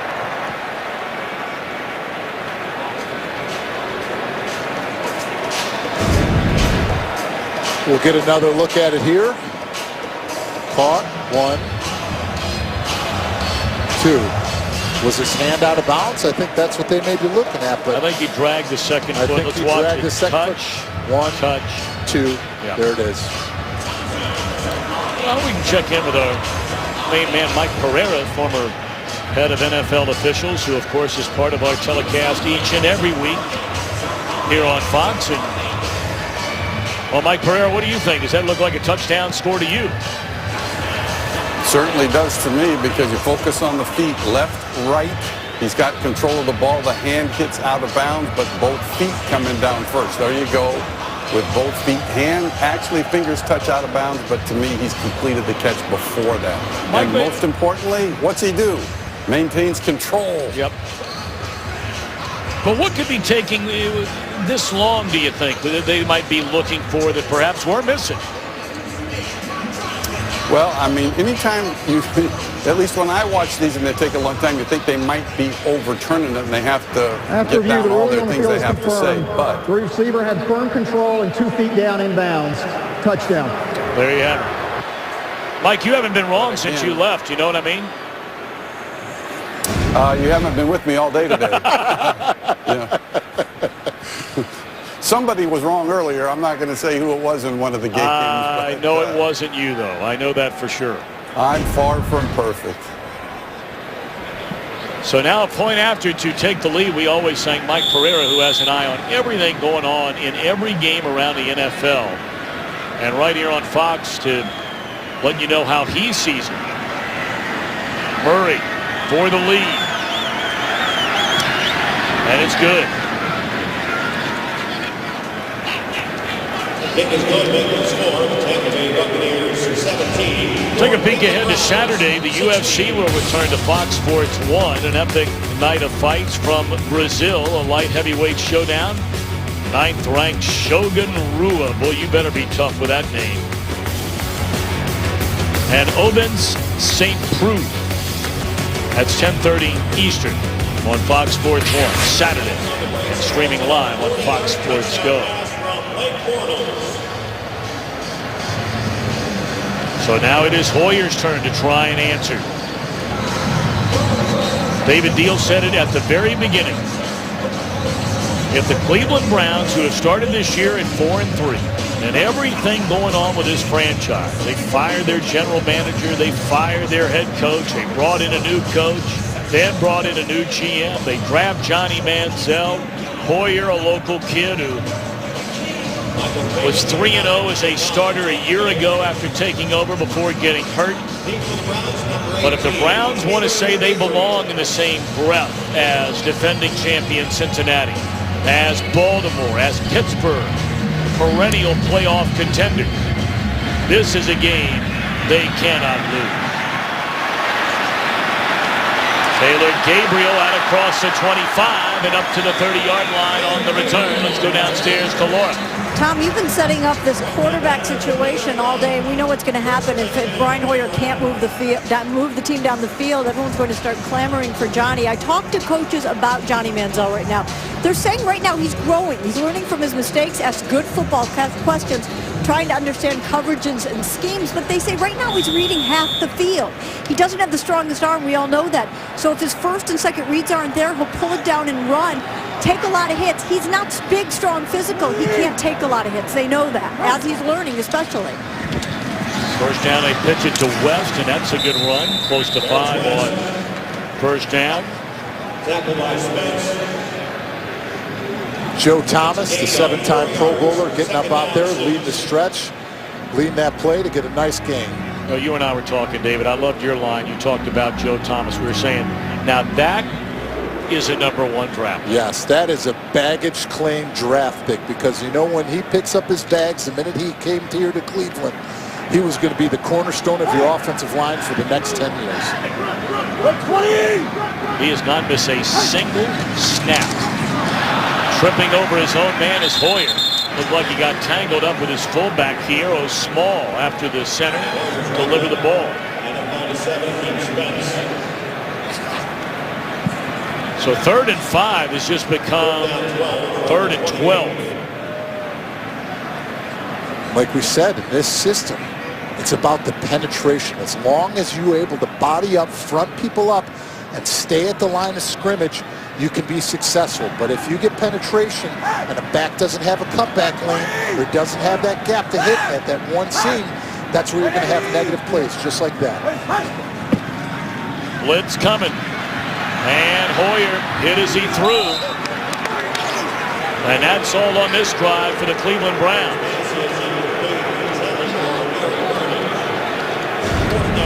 Leonard Johnson appeared to be the first Buccaneer there. That's a great scheme there, because what they're going to do is they're going to blitz Mason Foster, and they're going to bring Daquise Smith around the edge. And what that does is forces Terrence West to come across the protection in front of the face of the quarterback. And that's what causes that confusion and that static and that pressure right at the pocket, so that Hoyer cannot step up and deliver the ball the way he's capable of. Big pin. And this will be a penalty on the Browns. Looked like Marlon Moore was the first one down the field and interfered with Marcus Thigpen.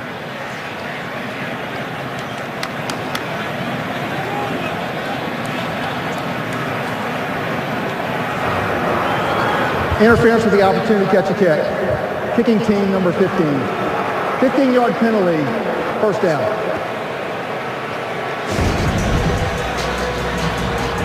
No-brainer here.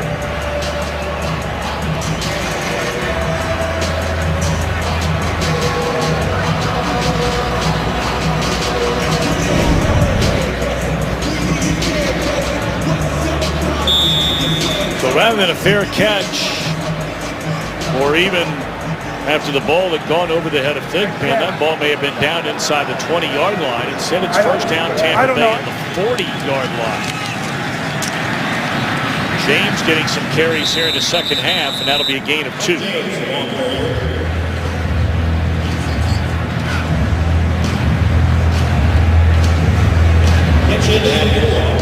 Well, you can really sense the swing in this crowd.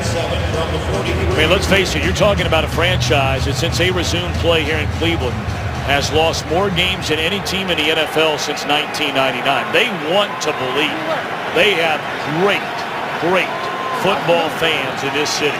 One of the great football cities in America. But here you are trailing a team that has one win all year long. We're closing in on the 4th quarter, and that may be the final play of the 3rd quarter on the completion of Mike Evans. The Cleveland Browns want to run with the big boys. They want to run with the Bengals. They want to run with the Ravens. They want to run with the Steelers. They better find a way to run by the Buccaneers. Fox NFL Sunday continues after a break from your local station. Looked like on that reception, Mike Evans may have tweaked his knee, so he is standing on the sideline on this 3rd down. We begin the 4th quarter with the Buccaneers leading the Browns 17-16, 3rd and 2.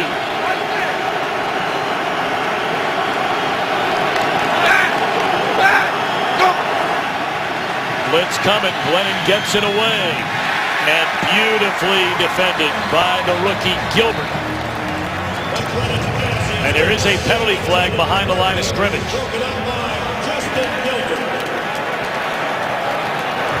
Holding, offense number 66. Penalty decline, 4th down. It's a big stop by the Cleveland defense.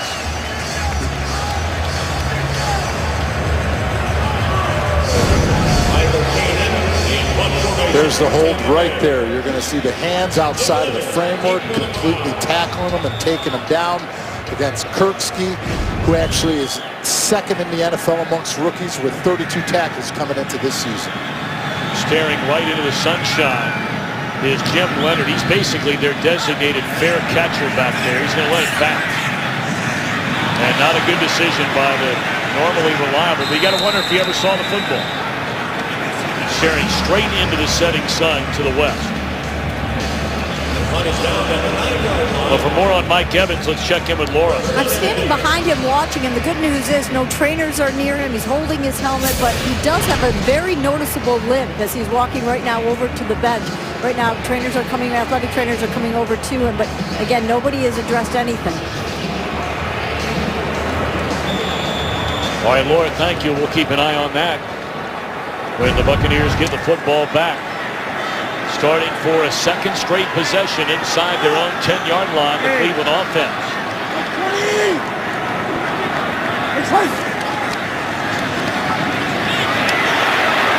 Hoyer, penalty flag comes down, took a big hit, and throws it away.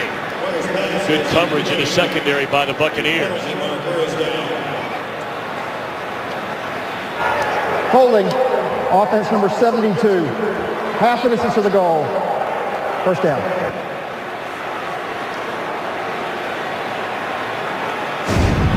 Now Mitchell Schwartz is out there fighting. Hoyer did not get rid of the football because of the coverage on the back end by the Tampa Bay Buccaneers. You're going to see that inside move by Golston, and Mitchell Schwartz is just trying to finish his block. Ends up coming up with a holding call. And look at this, shaking up on the play, Gerald McCoy, although he appears to be all right. As he fractured his hand very early in this season, and that's a poorly thrown ball behind the intended target, Benjamin. 3rd and 14, 2nd and 14 coming up. And let's check in back in LA with Kurt Menefee. Well, unlike the Browns, the ground game no trouble for the Eagles today. They're over 150 yards in the fourth quarter. 8-yard touchdown run by Chris Polk has them up by 10 in the fourth quarter as well. Tom, David, and Laura. All right, Kurt, thank you. 2nd down and 14 inside the 5.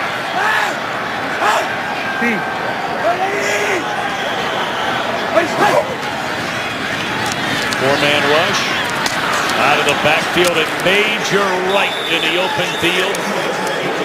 Making the tackle on Tate. 3rd down and 16 coming up.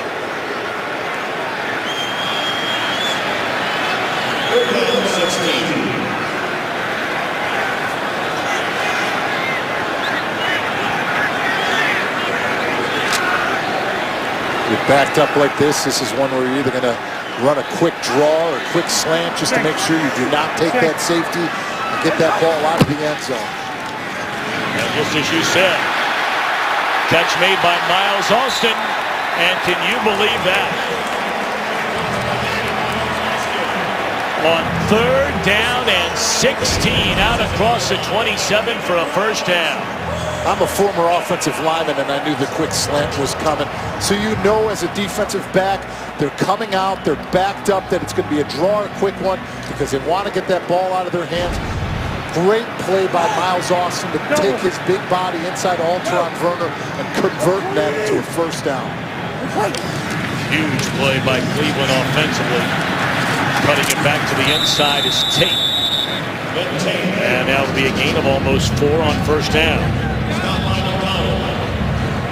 One thing that has surprised me coming into this game is I know that he's had some issues holding on to the football, but Isaiah Crowell not even being involved into this game plan right now. Pretty much Terrence West taking the bulk of it. Crowell, an issue with ball security. You know, he had the 11 carries, 77 yards against the Steelers, but he fumbled the ball in that game 3 times. And he has not been a part of the offense at all ever since. Benjamin across midfield to the 48-yard line, a first down for Cleveland. It's a nice play fake by Hoyer. He's going to be able to sell it. He's going to snap a little jerk, a little hit. But I think the biggest thing on that right there was Travis Benjamin. His double move on that. He got everybody to sit there, get their feet planted into ground like they were in quicksand, and was able to convert and turn that one on. Yeah. Yes, Mitch.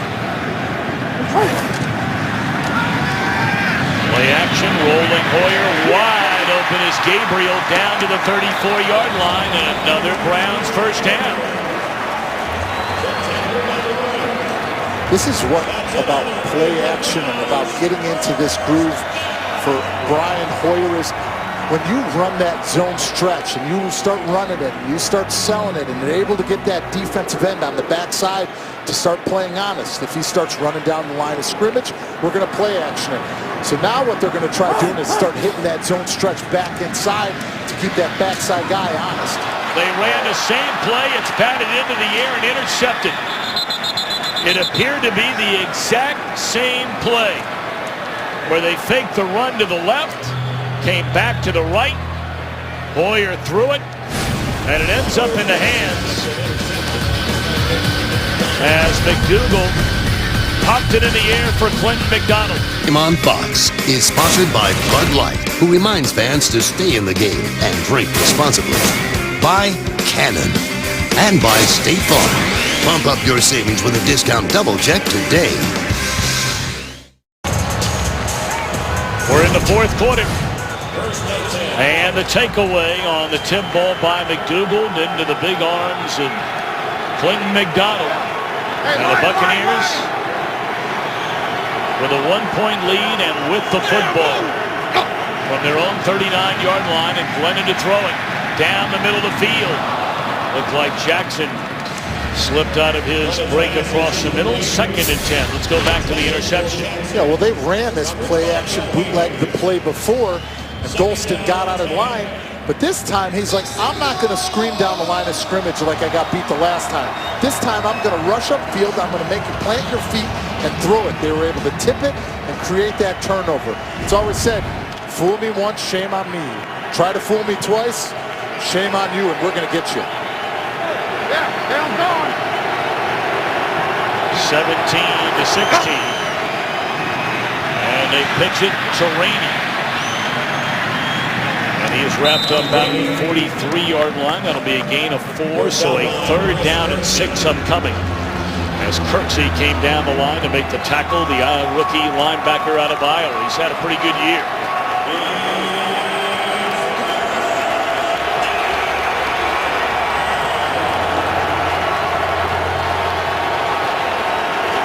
In every category, Tampa Bay has been much better than they have been in a long time on offense. And defense, for that matter, after a pretty good turnaround last Sunday.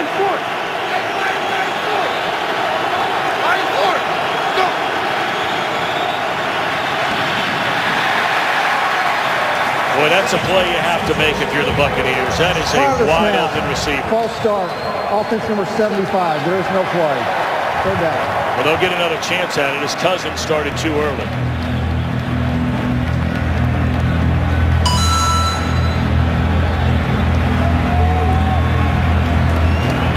It's been interesting how Rainey was so active in the first half and yet only 3 carries here in the second half. They've really come out throwing the ball the second half. And they've taken Vincent Jackson, they've taken Mike Evans, and they've been attacking screen. They tried to stay away from Joe Hayden, and they feel that's the mismatch that they can take advantage of.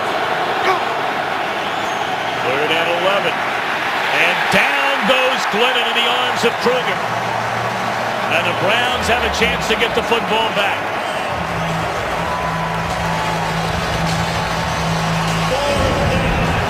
Paul Kruger has been setting this up on the outside. He's been hitting it outside.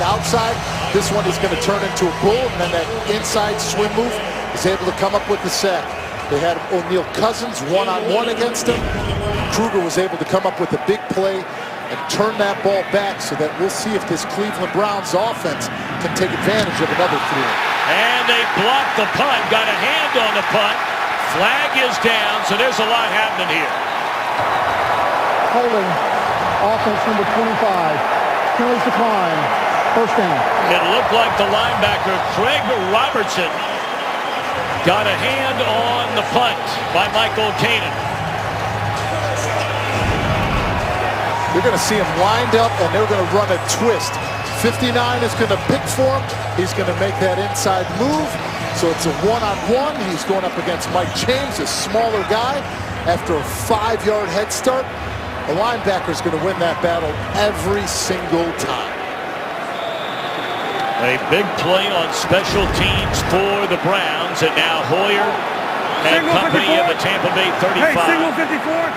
9:42 to play.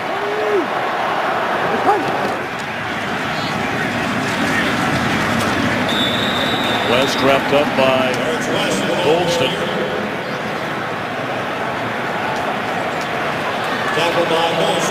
And just no running game again today for the Browns. They are averaging 1.7 yards per carry. 32 rushing yards in 18 rushing plays.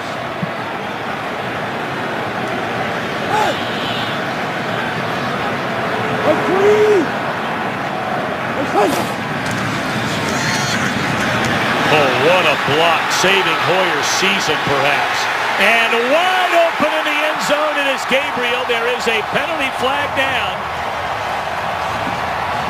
Terrence West just shot down Levante David. A step away from the quarterback. Pass, illegal contact. Defense number 31. Penalties decline. Touchdown.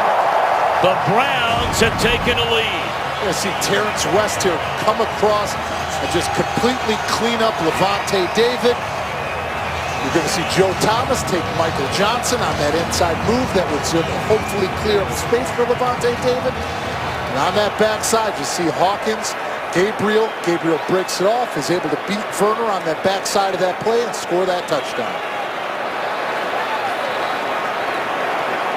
That is Levante David, who is injured after taking that block. Big hit by Terrence West. We certainly hope David's all right. He is becoming a fabulous player for these Tampa Bay Buccaneers. So while they take a look at Levante, we'll take a break. Touchdown reception by Gabriel. Brownies in front. Career touchdown for the rookie Taylor Gabriel out of Abilene Christian. And now the Browns are going to go for a 2-point conversion. They have tried once to go for 2. There was a good sign, seeing Levante David run around on the sideline. They failed their only other attempt. That was against New Orleans. And they will fail here. Major Wright following the fullback Kiero Small out of the backfield.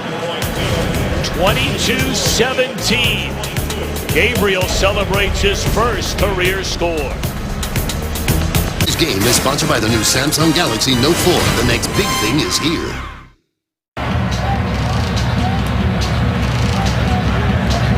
(22-17). Oh, what a huge play this was for the Browns and Terrence West. Terrence West is able to come off, and we talked about what a beast Levante David is. He's able to set it apart and make sure to make he has that big hit. You're going to see the pocket presence of Hoyer being able to step outside, still deliver that ball and hit it to Gabriel on that touchdown. They might have something in this Gabriel. He's a college free agent. You mentioned out of Abilene Christian. Had an incredible final 2 years of college. Over 3,000 receiving yards and over 215 receptions spanning his last 3 years. Now when he has his hands on the ball, big things happen. Brian Hoyer said right away when we started talking about his wide receivers, he said they couldn't believe this guy was a free agent, how polished he was coming in with his route running, his ability to have clean breaks. The thing that they really talked to him about was learning and understanding the offense, which he's been able to pick up. Well, so goes the season so far for the Buccaneers. The only team to allow a blocked field goal and a blocked punt in the same game. But yet they still have a chance to win this thing. Plenty of time. 1 second short of 9 full minutes. And after the failed 2-point conversion, if they get in the end zone, they have the lead. Yeah, that's one that you look back at. They're moving the football. They're building the confidence. I think more importantly, we're seeing Brian Hoyer have the composure that he needs to have in the second half of the football game. that he didn't really have in the first half. And Glennon has had a very good second half. He has only misfired on one pass in the second half. Well, they had that block punt. Now he puts it in the hands immediately of Lewis Murphy. Second down coming up. Get your action and thrills on Fox Monday. A day of reckoning. War breaks out on a new Gotham. Then it's a new Sleepy Hollow that's fantastically awesome. Television's favorite duo. Catch both tomorrow, 8 Eastern, 7 Central on Fox. Mike Evans back in after an injury 2 possessions ago.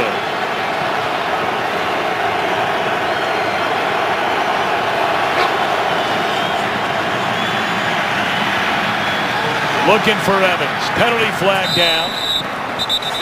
Got locked up one-on-one with the other #1 pick, Gilbert. This is going to be against Cleveland and against Gilbert. Prior to the pass, illegal contact, defense number 21, 5-yard penalty, automatic first down. You're looking at a size advantage by Mike Evans, rookie versus rookie.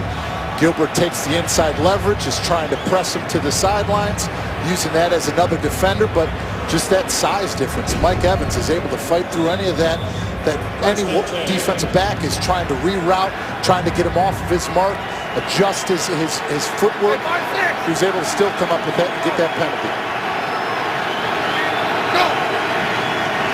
First down, Rainey slips back to the inside, met by Mingo and company.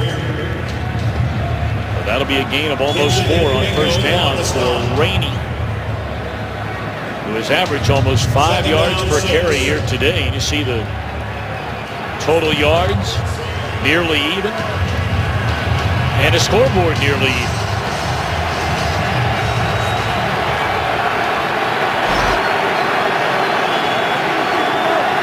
Look at the top of the screen at Mike Evans. This is who they've been going after. They've gone after screens, so let's see if he goes to the top. You just called it. That's where they're going, looking for Evans. What's a tough ball to handle, and it's out of bounds.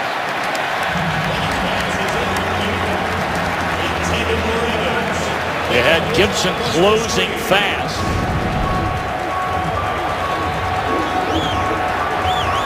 Mike Evans is able to go up and get it, catch it. Let's see those feet. Only one down. Yeah, we've seen Evans a couple of times. This guy's going to be a player. He is an impressive player. He talked about being around Vincent Jackson, having a mentor like that, teaching him how to be a professional.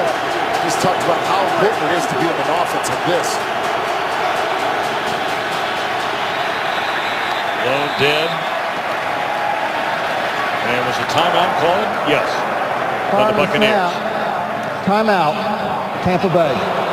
30-second timeout. Well, you know, we've talked so much today about the Cleveland Browns and how important this game is to them. You know, look, the Buccaneers are 1-6. We know that, David. We saw them last week. And it's not the kind of year they envisioned when they brought in Lovie Smith and they doled out all the big money in free agency, especially a quarterback with Josh McCown. But this would be a very important win for them today, not in the same sort of setting as perhaps these Browns in a divisional race, but they need to win and want to win. They sure do. And they said after the bye week 2 weeks ago that they felt that they've made strides. In order for them to really feel confident behind those strides and what they're doing as a team, it has to come up with a win today. Glennon rolling, looking, he'll run it. And he is short of a first down, took a big hit. Buccaneers are screaming for a penalty. And he is short of the first down by about 3 yards. See this hit? It's close, but he has the intent of going out of bounds, but he's not out of bounds. Right. So I know that everybody wants to protect the quarterback, but he was still running the ball looking to get that first down. So the Buccaneers will punt it. Last punt was blocked, you may remember. Good punt here. And Leonard a fair catch at the 19-yard line.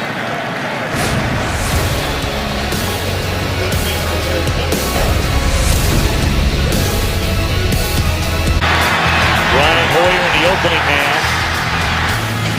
Did some good things, but missed some passes. Threw an interception. Here in the second half, he's only misfired on 5 attempts. Does have 1 interception, but that touchdown a moment ago to Gabriel gave him a lead. And those are the numbers. First half, second half for Hoyer. Backed up Tom Brady for 3 years. Played in 13 games in those 3 years in New England. They let him go. Steelers picked him up, cut him. Arizona picked him up, cut him. Landed in his hometown last year. And wisely staying inbounds there is Terrence West. 9-yard gain. Let's check in with Laura. Tom, just a quick update. Lavonte David, good news for the Bucs defense. He is back in, but just letting you know he was being evaluated for a knee injury. All right, Laura, thank you very much. But now David Deal, you get 9 yards on that first down carry. And another mark of a good football team is the ability to put games on ice. Finish. That's what great quarterbacks are able to do in the NFL. 6:20 left in this game. You're winning 22-17. Get a nice long drive to eat away the clock and to prove that this second half, you're the quarterback of the future of this franchise. Very tough to tell whether West was able to get there for that first down. Saw William Goldston saying, nope, he didn't do it, and Goldston is right.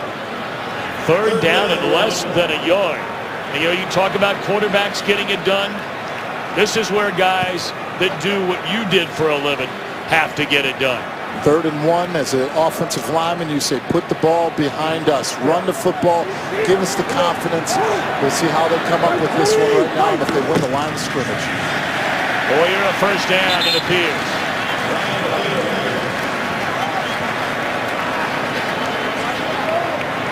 Into the 31 by the Cleveland Browns. You're going to see that surge, that push, Greco. You're going to see McDonald. You're going to see Petonio. Just get underneath and just like you're talking about a snowplow, get that leverage and just make sure that you continue to push and press and press and let that quarterback get that yard for the first.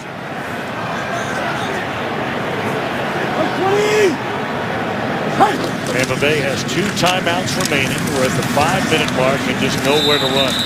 In fact, losing a yard on first down is West. Goldston again there on the tackle.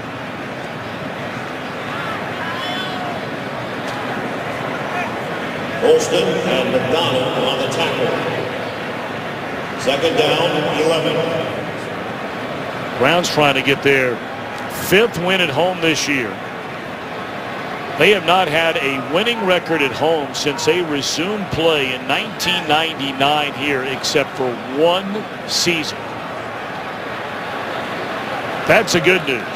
The bad news is the second half of the season, those home games are few and far between. Timeout called with 1 second left on the play clock. Week 9 continues later today on CBS, as well as Fox. 49ers divisional game against the Rams. Then tonight, Sunday Night Football on NBC. Tomorrow, your old team, the Giants, hosting the Indianapolis Colts. Look at this AFC North. Pittsburgh just destroyed Indianapolis a week ago. The Bengals had that very odd sort of 3-game stretch before riding the ship, beating Baltimore last week, and they are leading Jacksonville today. Only the 3rd time since the merger through the first 8 weeks in a year where everybody in the division has a winning record.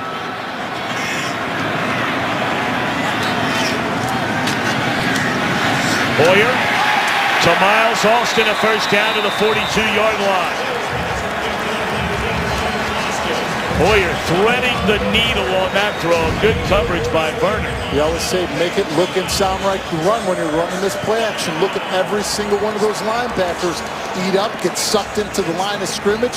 He's able to hit that ball in stride to Miles Austin and convert for a first down and continue to let the clock tick. First season with the Browns after 8 years in Dallas for Miles Austin.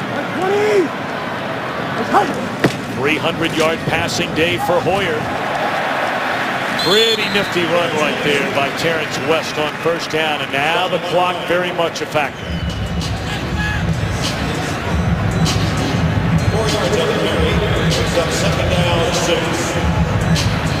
This is a time as an offensive line that you run the ball, control the clock, but more importantly, you try to impose your will in the fourth quarter on the other team.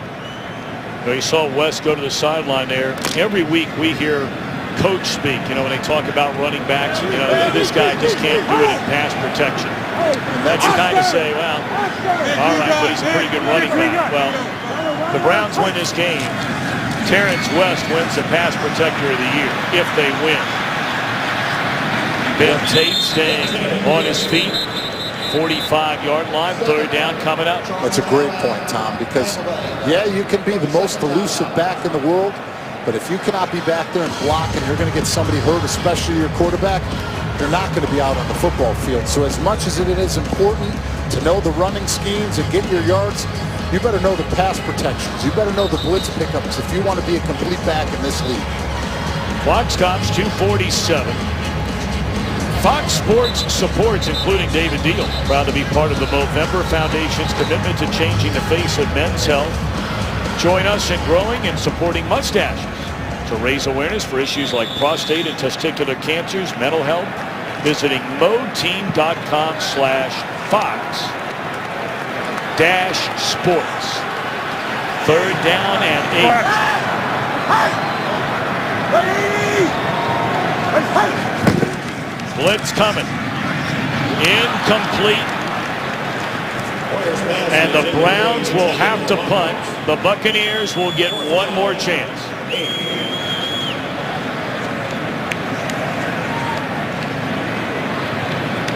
Spencer Latting, the punt formation for the Browns. Marcus Thigpen, deep for Tampa Bay. It's a nice stop there by Tampa. Being able to mug up those two linebackers in the A-gap. Blitz one, drop the other one back in coverage to make sure that they have that protected on the backside of any crossing routes. We're able to hold them and see they'll have one more chance to see if they can win this football game. That's the second time they've almost blocked one here today. A juggling act right there by Marcus Thigpen, but able to corral it.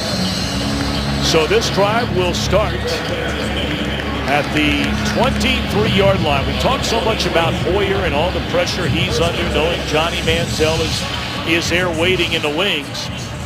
Mike Glennon was a guy over the final 8 games of last year that led the Buccaneers to a 4-4 record. Took over week 4 this year. They got the win in Pittsburgh. It's not gone well ever since. And perhaps a chance to save his job for another week.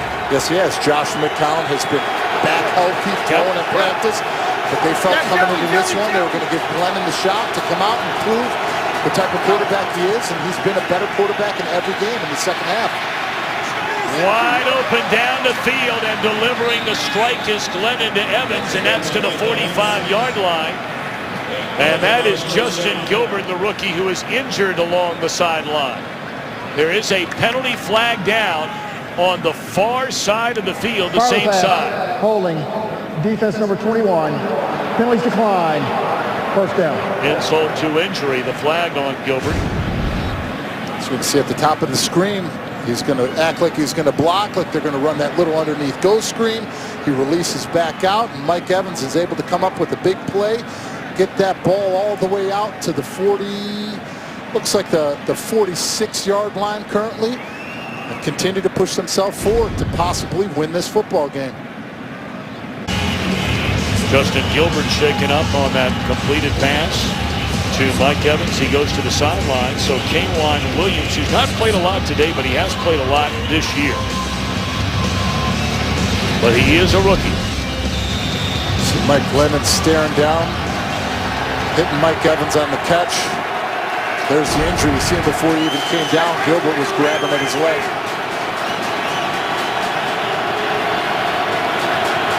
22-17 Cleveland. Evans again loses his footing, trying to cut it back upfield, short of a first down by a yard. Have a 2-minute warning, and the Buccaneers have a timeout. Doesn't look like they're in a hurry. In fact, they're not going to run a play before the 2-minute warning.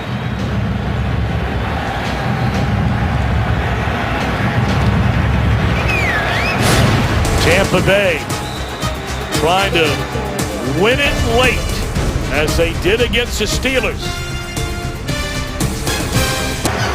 First time all year long, Buccaneers went to halftime with a lead. Browns jumped in front here in the second half. Been a monster day for the talented indeed. The rookie out of A&M, Mike Evans. 7 catches, 124 yards. 2 minutes to go. Cleveland Browns off to their best start in 7 years, trying to get to 5-3 before they go to Cincinnati Thursday night. But can their defense make a play? That's a drop ball by Jackson. At least from here, that looked like that throw was right on the money. We'll see if Hayden got his hand in there. Yes, it was, with Glennon having people in his face as O'Neal Cousins was getting bull rushed back into him.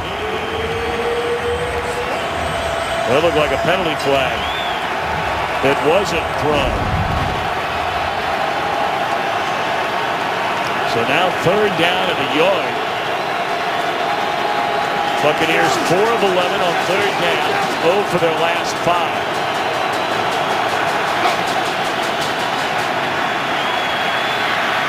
Going to the corner and too tall. They'll go for it on 4th down. They have no choice at this point. That was K'Wan Williams in coverage. Buccaneers 3 out of 6 on 4th down this year. 4th and 1 has been kind to them. They're a perfect 3 out of 3. Question is, do you run it on 4th down at a yard? You didn't run it on 3rd at a yard. Or you did not, so let's see if they come back and run it on this one. Let's see if they put it in the hands of their big men up front.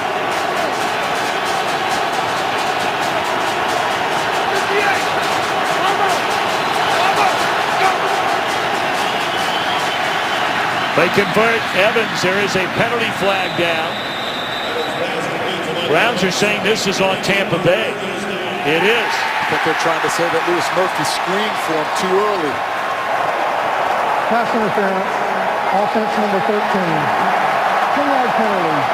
4th down. See Mike Evans right here. Gets through the jam.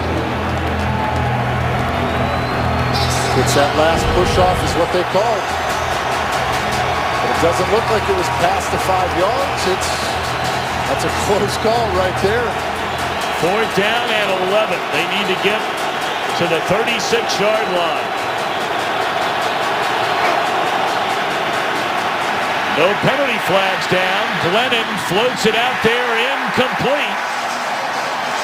And the Browns halt the drive. O'Neal Cousins actually got away with a false start on that one. They didn't call it. And as they're going with that crossing route, it almost looks like Austin Seferian-Jenkins stopped his route. You see O'Neal Cousins right here at left tackle. He's going to move early before that ball snapped. They don't call it. You see Seferian working through Whitner, trying to look for the ball. Getting held. He looks like he wants to get the holding call there. Ball is out of reach. He cannot catch it.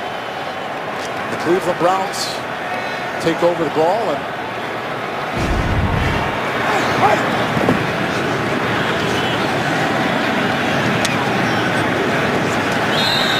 a lot of pushing and shoving. We're down to the final minute 30. Our game produced by Mark Teitelman today, directed by Greg Scopatoni.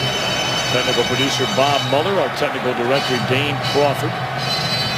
The big one Thursday night. Cincinnati at last check was leading in a tight game against Jacksonville. Bengals had that one time. Houston on the road, or at home rather. Then you have Atlanta, Buffalo on the road before Indianapolis. We'll see the Bucs next week. They will host Atlanta. Lovie Smith will go back to Chicago on the 23rd. Our associate director, Yvonne Wagner. Our broadcast associate, Jordan Wolf. Our spotter, Scott Snyder. Statistician, Tom Barbary. Also downstairs on stats, Eric Norton, Mike Eldridge. And our regular producer, Bob Stenner. Certainly our thoughts and prayers go out to him to get well. And hopefully we'll see him back next week. I know you had a chance to visit with a great Hall of Famer, Jim Brown, a very, very close friend of Bob Stenner's. And Jim Brown was asking about Bob today. Yes, he was. He wanted to wish him well. But what an unbelievable experience to sit there and talk on the sidelines and shake hands with one of the greatest that ever played this football game. Down to a minute. This is a third down. They'll take a knee once again.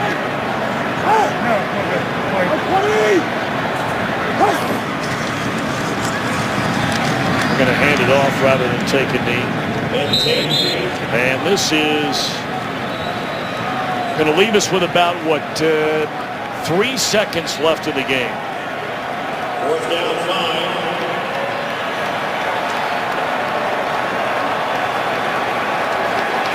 5. So will it be Mike Glennon next week, or will it be Josh McCown? McCown started practicing at the end of last week. Got in a full week's worth of practice this week. They elected to go with Glennon. So the last couple of times that the Browns were in punt formation, both times they almost had the punt blocked. Now they're going to call a timeout with 4 seconds left in this game. You know, do you snap the ball and just start running around behind the line of scrimmage, just run backwards? Take the timeout, take a knee. Yes, you do. Do that, or what they usually do is have them take the snap. They'll run a rollout to the right, let the punter run with the ball. Whatever you do, protect the football, but take every single second of this clock off and win the football game. Browns are 4 ticks away from going to 5-3 for the first time since 2007. I mean, when's the last meaningful game the Browns played? Once you arrived in the month of November, it has been a long time. And they will play a meaningful game on Thursday night. Keep the offense out there and Hoyer. Let's see how they do it to take care of the clock here. Yeah, you're just going to run backwards or just throw it up in the air. And that's the way this one will come to an end. Brian Hoyer, who grew up in North Olmsted, played high school at St. Ignatius.